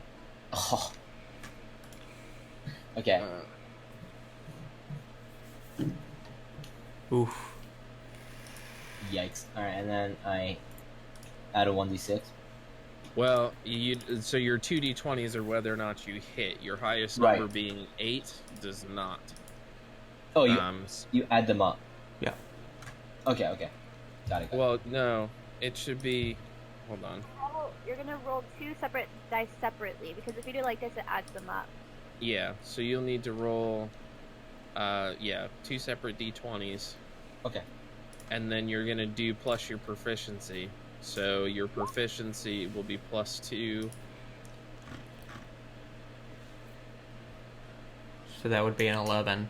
Why? So that'd be an 11. 13. And a 13. And that would be a 13. And so neither one of those is high enough. Jesus.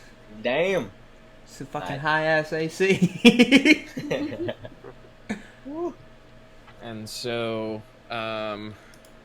you as a rogue, I believe, still have bonus action to attack with your offhand if you're using 2 daggers. So you could you won't get advantage on it, but you can, and I actually think you roll with disadvantage. I'll have to double check that real quick. OP.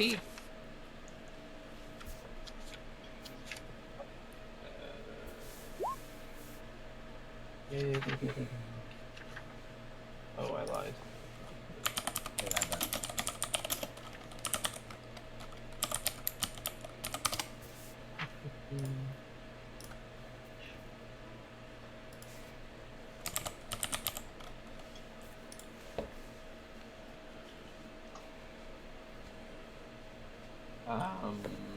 No, it looks like it'll just be rolling normal with your offhand.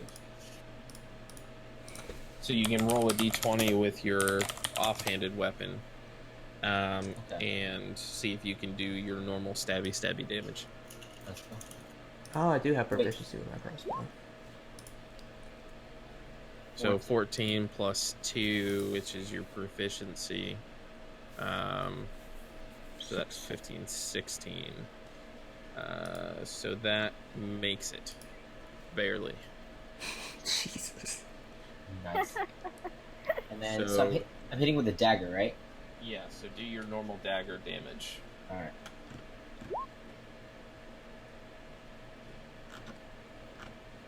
So that'll be... we're not going to count the d20 rolling a second time or whatever. However that works. So it's going to be the 7 plus... Okay, so you rolled it. What? Oh, sorry. Click your dagger to roll the damage. Yeah, we're not going to count the d20 roll on that. That was I clicked my So dagger. click dagger in the chat box. Oh, okay.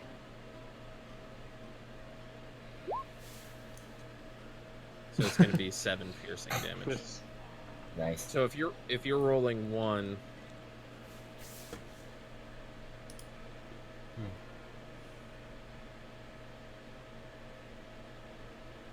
then yeah, you can do it that way. So 7 piercing damage. Gotcha.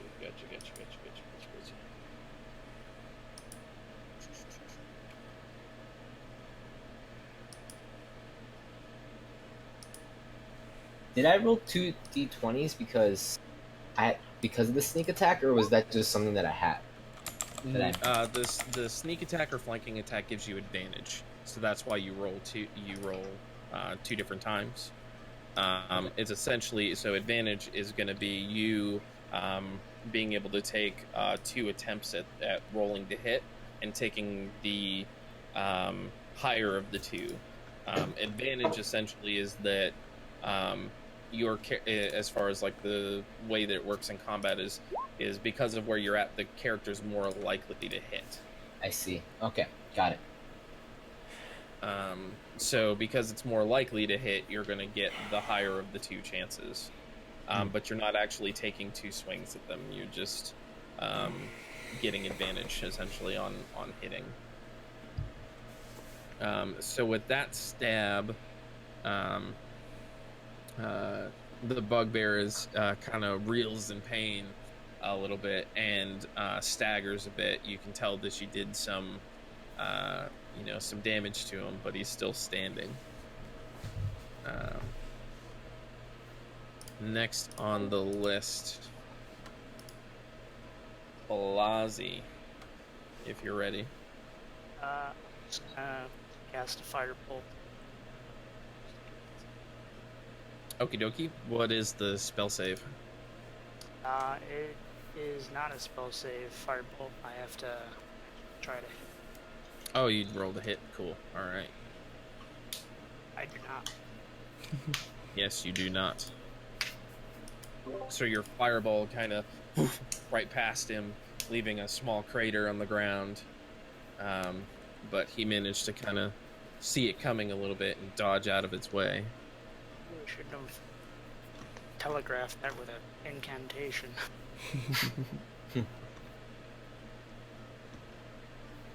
Was that all you wanted to do? I'll just stay where I am at. There's enough bodies between. All right. Well, Mr. Gray. After you taking that nice little stab at him, his focus has kind of shifted towards you. So he's gonna turn around. Oh no! What square is he at? I can't tell. I mean, he's technically larger than 1 square, so we'll just assume that he's in the middle of the 4 squares that are there. But he is going to go ahead and take a swing at you. He's got melee with +4 to hit. So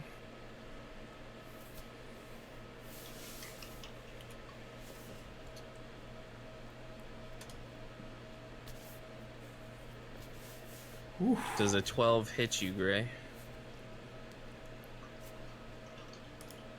What is your AC? E. Give me a sec.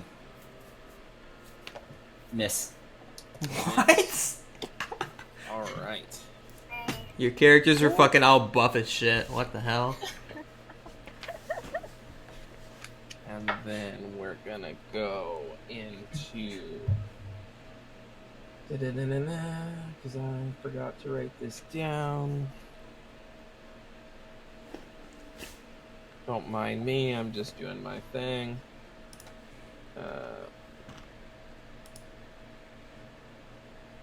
True, can I ask something? Yeah, go ahead. So, description for sneak attack says, per turn you can deal an extra damage, 1d6 damage to one creature hit with an attack. Right. You have advantage on. And did I roll a 1d6? Or is it just 'cause Not for your offhand. Your sneak attack is going to work for your main attack, but you can't get that with the second. Oh, and I couldn't roll it because I missed it. Right? Right. Okay, cool. Right. You got to roll the hit, and then damage comes after you hit. And I rolled 2d20s for main hand and offhand. You roll 1 for offhand, because you're rolling it at... You're rolling at disadvantage, but you have advantage, so I'm not making you roll at disadvantage. Did I roll 2 If that makes for any sense, it cancels out. Yeah, you rolled 2 for main hand. Why did I roll 2 for main hand? Because of sneak attack? Because you have sneak attack, which gives you advantage when you're on. Oh, well, right. not Okay, sneak it makes attack, sense. but you have advantage on flank. Okay, because I'm rolling if the sneak attack even hits, is what we're Right. saying. Okay, cool. Sorry about that. You're good. So with his multi-attack, he's gonna take a second swing at you. Jesus Christ. It was nice knowing y'all. Oh. Let's hope he doesn't roll that. Definitely hits. Numa 22 hits. That's not And then for damage, he's gonna roll. Oh my god, Gray's Oh. dead. Of 15. I'm dead. So, Gray, you don't immediately go down. I mean, you don't immediately die, but you do go down. Prone, right? Yeah, you're down. You're prone. You're 1 unconscious. HP. You are in some pain right now. I hope one of you guys knows medicine. Our boy's not doing too well. So save me, guys. I thought we said we're not playing Final Fantasy 14 anymore. I'm gonna mark you as down. Anu, save me. God damn. That's yeah, that is. I knew I should have nerfed that a little bit, but okay. That's why I moved very far away as soon as I took my shot. It's one guy, so we're good. We're still good. You got a party of 6. There's Yeah, we're somebody I'm fine. sure that will save you. Hopefully. All right, so Leo. Anu, it's your turn to save the day. Okay. Unfortunately, Anu can only carry 10 pounds, so he can't drag you anywhere. Actually, no, I don't think he could even carry 10 pounds. So,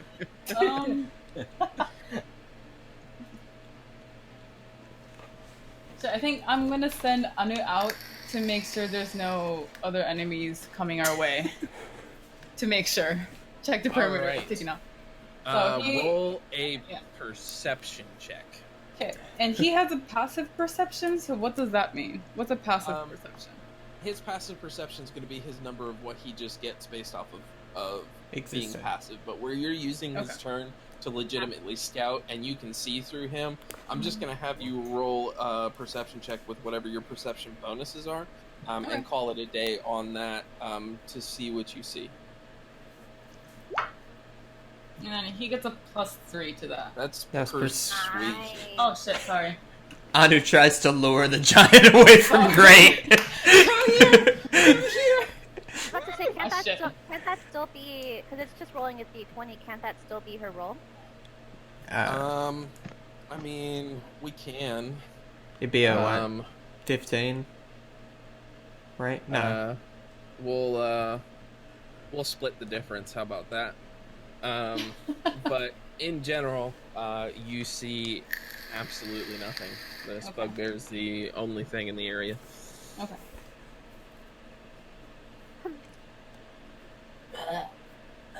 I'm sorry.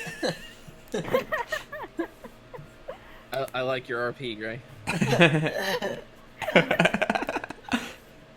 Is that all Ani will do for his turn? He's not gonna run up and bite. And where do you place him, by the way? You need to have him kind of placed on the map wherever you had him run out to. I have him go over here. Okay. He has 50 feet of movement, so he could potentially still move up to the bugbear if you're looking for him to attack or not. Your choice. Can he only move? He can move and then attack if you wanted to. Okay. Actually, can I move him here and have him Be a little too far. Is that too far? Yeah. 50? Oh shit. Okay. Because it's not 50 every time he stops. It's 50 total during your turn.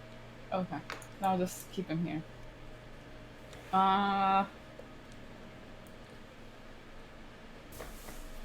Wait, is the bugbear's attention still on Gray?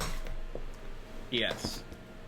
Okay. So just to give you a perspective, during combat, during each person's turn, at most 5 seconds pass.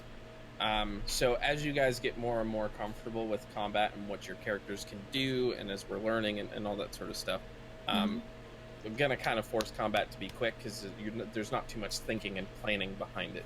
It's supposed to be essentially almost gut reaction. Okay. So, but as far as explanations and stuff go now, there's no problem with obviously any of that, just because we're all learning what's going on. But as far as like the enemy's attention, unless you do something to pull it off of Gray by attacking him or something like that, for when his 5 seconds come around, will be on whatever his attention is on until his turn ends. Because not much time is actually passing during all of this. Okay. I'll end on his turn for now. Okay. Kiro. Oh god. Okay, so I have a question. Are you gonna try to woo the bugbear? So it was gonna be one of two things, right? This is why I want to confirm. Okay. If I heal Gray, like, how does that work with him being on the brink of death? He'll still be prone, but his HP will be back. And can I use performance to bewilder Wesley? I mean, if the rolls go right, you can use performance to do whatever. So the main question I need to ask myself is, do I actually want to sing, or do I want to go for the joke? What is your... You will be I will play my flute. The bewilder was Okay. And it's Roll a little ditty that goes like this.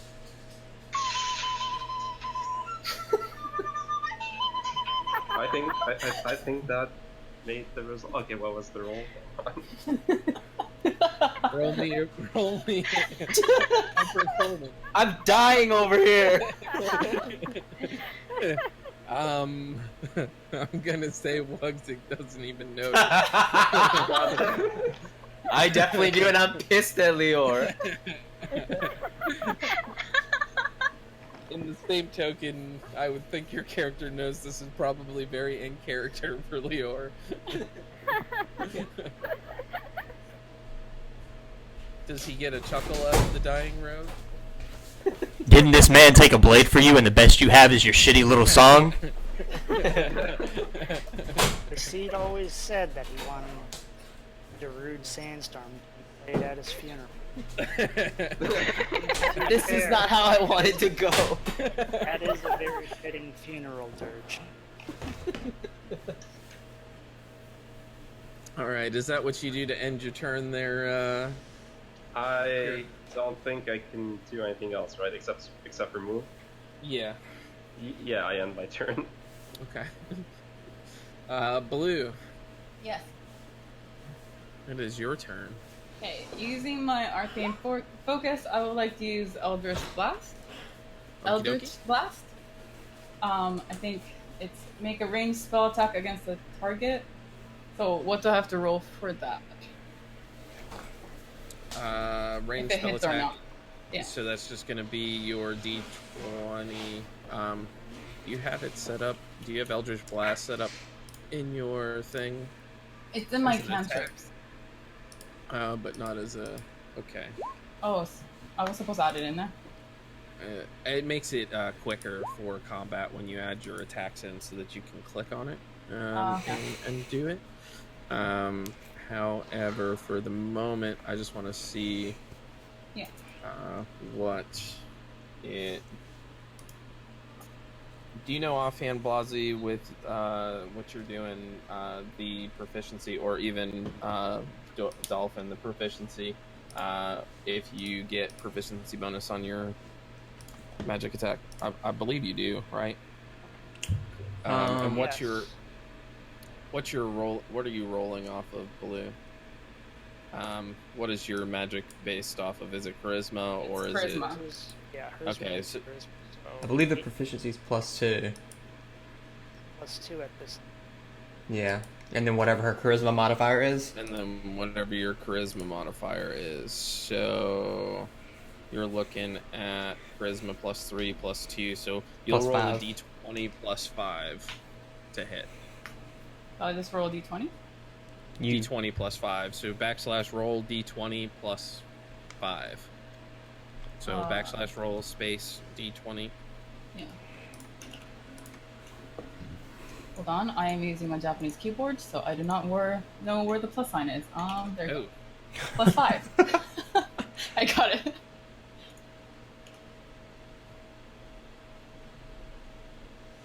Yay. 18 definitely hits. So go ahead and roll your damage. Do you know what your damage is for Eldritch Blast?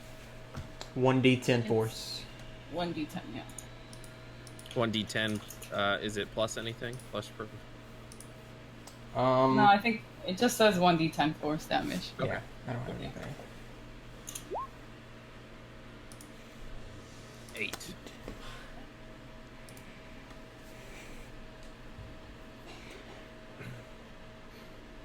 Alright, so a splash of fire, a green flame, burns across the bugbear.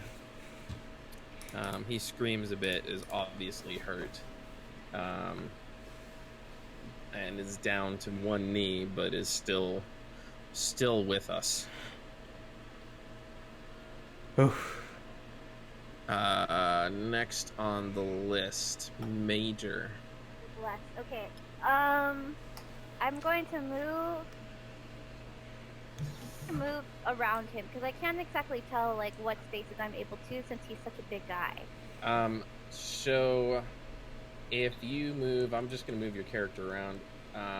If you move like here, you are fine as long as you don't try to leave these spaces, like these ones that are directly around him. Because his swing is going to be large enough really to hit that. So if you try to leave, with you being over here, you're fine, but once you get into these spaces that are around him, that's where attack of opportunity type stuff would come into play, if you try to leave. So is it possible to like move in front of Gray? You could move beside him, Okay. which if you do that, I would say stand on where his foot is. Right here? Other side. Here? Right here? I would say Oh, okay, I could be right there. I would say be right there Okay. if you're wanting to be next to Gray. Okay. Because Gray So, is kind of up in his butthole right now. And he's down. He's the big guy is down on one knee, right? Yes. So, I take a look at Gray, and then I take a look at the Wezig. I hold out my sword and shield, but I say, hey there, big guy. I'm sorry. Stepped on your bridge. I'm sorry, my friends hurt you. Is there are you okay? But like, why can't we step on your bridge? Why can't we cross? I would yell at her. A man's dying, and you're just gonna talk to this thing? Duh. Okay, I'm sorry. I'm not gonna. I'm staying in character. I'm not gonna be major right now. Okay. Sorry. Okay. Roll me. Oof.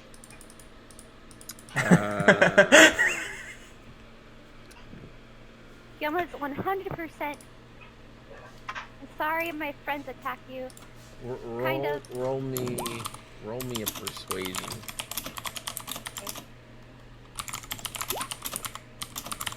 Come on. Not great. Wait, persuasion? Yeah. Persuasion. Because it's not going to be an intimidation check. Yeah. You're trying to persuade him to pay attention to you and your question in the middle of combat. That's going to be a no. He's not even, much like the flute playing, he is very much in Hulk smash mode. And is just kind of preparing to mace Gray in the face again. Stop. Stop it.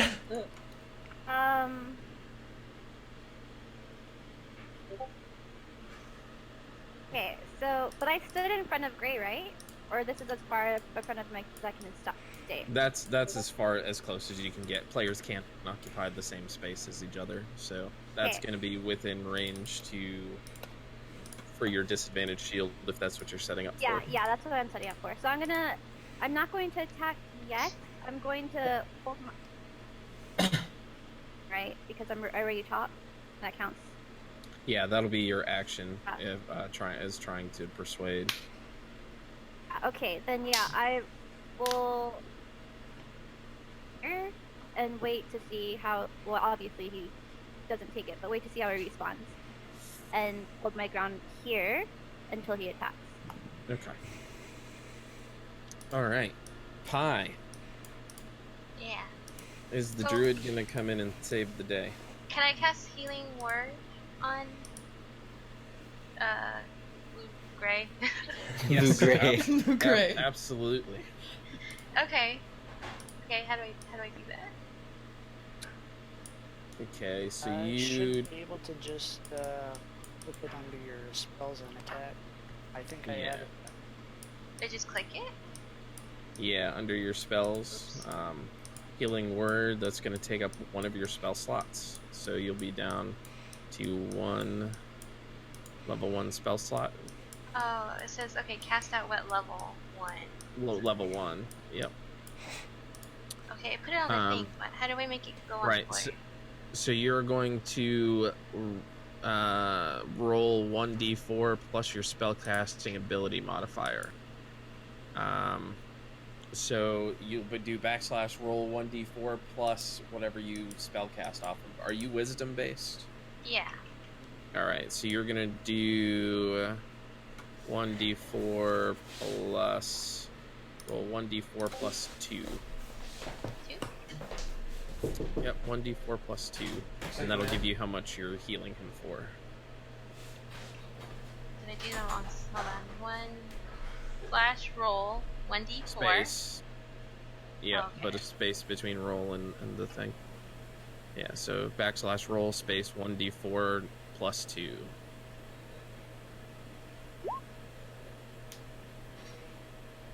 So you heal him for 4 HP. Woo! It's better than no HP. Oh, that's really good. Thank you. Woo. Yes. And that gives you 2, 3, 4, So you are up to 5 HP. Oof. And so you're still prone at the moment, but that healing word has kind of inspired your will enough to be able to stand back up when your turn comes around. Oh, nice. There's more rules regarding death, but I'm kind of ignoring them for now. In save rolls and stuff like that, we're going to assume that with her healing you, you're not going to have to run through your saving throws for rolls, and I'll explain how that goes probably a little later on, maybe after the session, how saving throws work with death. Nah. So, yeah, back to the top of the list. Doip. Yep, I'm gonna move here. I think that's what's my. Let me look this up. Hold on one second. How do I see range on abilities? 120 feet. Yeah, that should be in range. So you're good. Yep. I'm gonna cast Eldritch Blast. 23 should hit for 5 damage. All right. And the bugbear goes down. You're welcome. Finally, someone saved this man. No, you know what we could have done though? Just saying, what we could have done was talk to him. It didn't seem to work so well when you tried.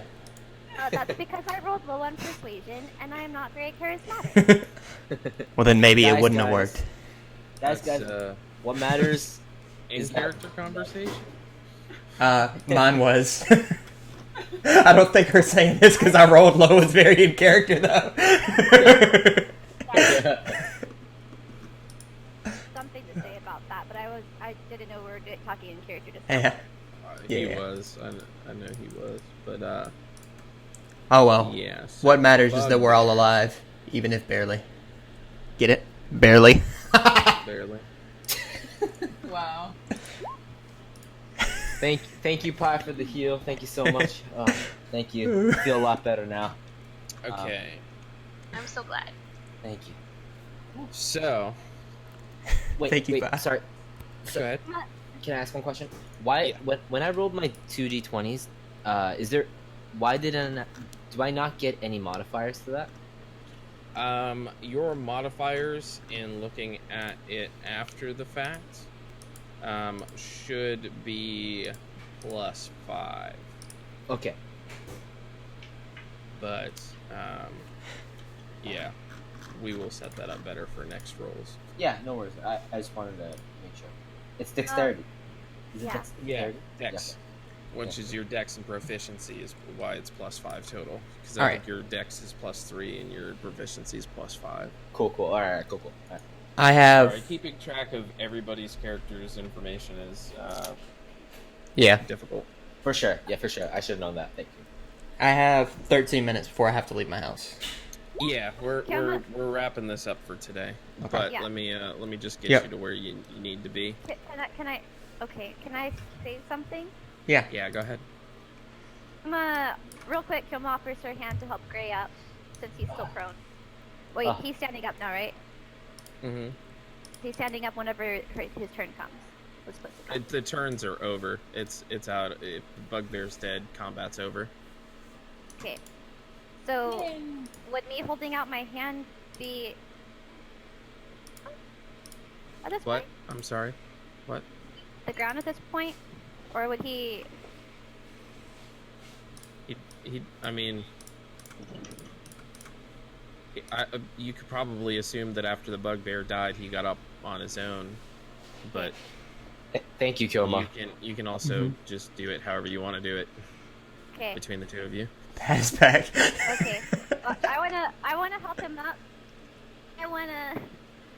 Then I wanna say to Dolphin, who was the first one to attack. I say, "Are you a barbarian? Do you just go in? Do you expect us to go in guns blazing to this place?" I don't know if you lost your vision or something, but I'm pretty sure he swung at our friend Don there before I attacked. Because his first instinct is to attack, but doesn't mean that we can't talk. Well, I see a friend in need and I help. By whatever means necessary. Friend in need. Are you talking about Gray? I thought you were talking about Dawn. Yeah, I'm talking about Dawn. I'm talking about Dawn. Oh, you're talking about Dawn? Uh-huh. Okay. Say... Even so, as we respond in anger, but it doesn't always mean that it needs to end in death. Well, sometimes we're left with no option. I don't think that I don't think the bear would have let Gray. What's your name's character's name? Lucide. Lucide. I don't think that bear was gonna let Lucide live. You there, lying on the ground, bleeding out. What's your name? Yeah, there you go. I think he was a bear, right? He was bear. It's a bugbear. Yeah, bugbear. So it's almost like a giant. It's not attached to the goblins. It's more of a troll. Yeah. And you guys just went across his bridge. Yeah, and he was what's the word? He talked, right? He said something? Yeah, he did. Yeah, he yelled at us about his bridge. Yeah, I said, then I'll say, okay, then he wouldn't be able to talk. To get off his bridge, and we could have figured something out. It doesn't mean that we had to die. We had enough people here to help each other out. And help we did. Thank you. Okay. Most people with knowledge of adventuring would know that bugbears are not a peaceful sort of race, and that although maybe heavily intimidated out of their territory in a sense, stepping across or being in their territory, they were not going to stop until they killed whatever was there.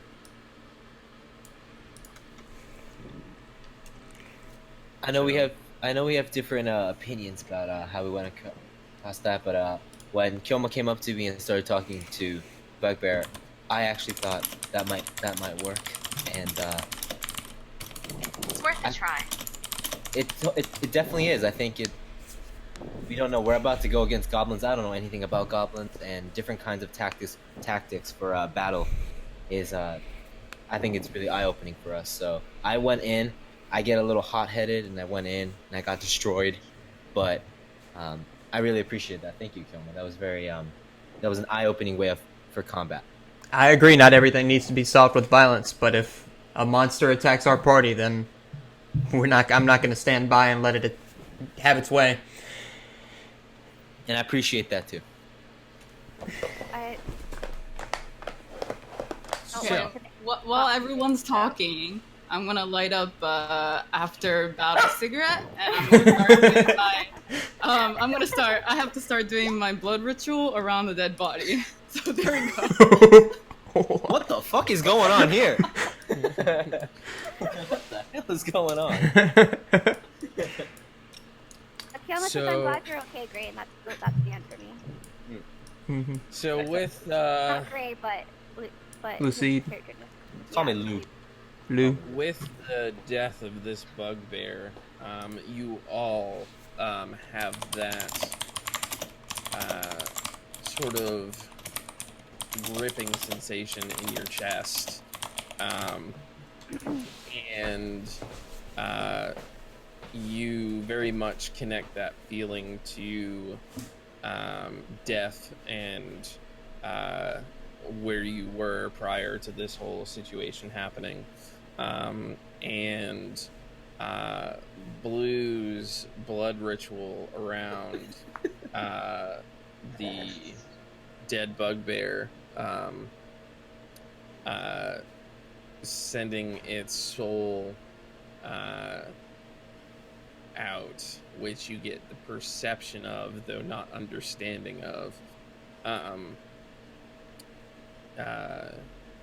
causes that pain, that twinge, that gripping sensation in your chest to release, and and that's about what you guys get as a party. Outside of Pi, I don't know how much of the or Blue, how much of the character backstory, how much information about your character does Pi know?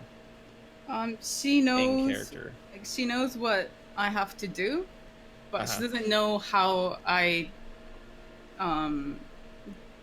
guess, develop the pact or what the Okay. consequences of not doing said things. Okay. But she knows what I'm doing, basically. Yeah, I'm Okay. cool with it. His body's not being affected by this blood ritual or whatever you may or may not potentially look at afterwards. But if you're asking about Luke Carroll, you really got nothing on him. He's got scraps of maybe leather on his body that is not really Probably usable sawdust because it's covered in bugbear Please. guck. Ew. And so nobody would really want to buy that. And his mace that he was using is not really usable. So I wouldn't say that you find it really anything on him of use. However, for RP and killing a bugbear, you all can level up to level 2. I think we learned a lot about ourselves today, guys. And I agree.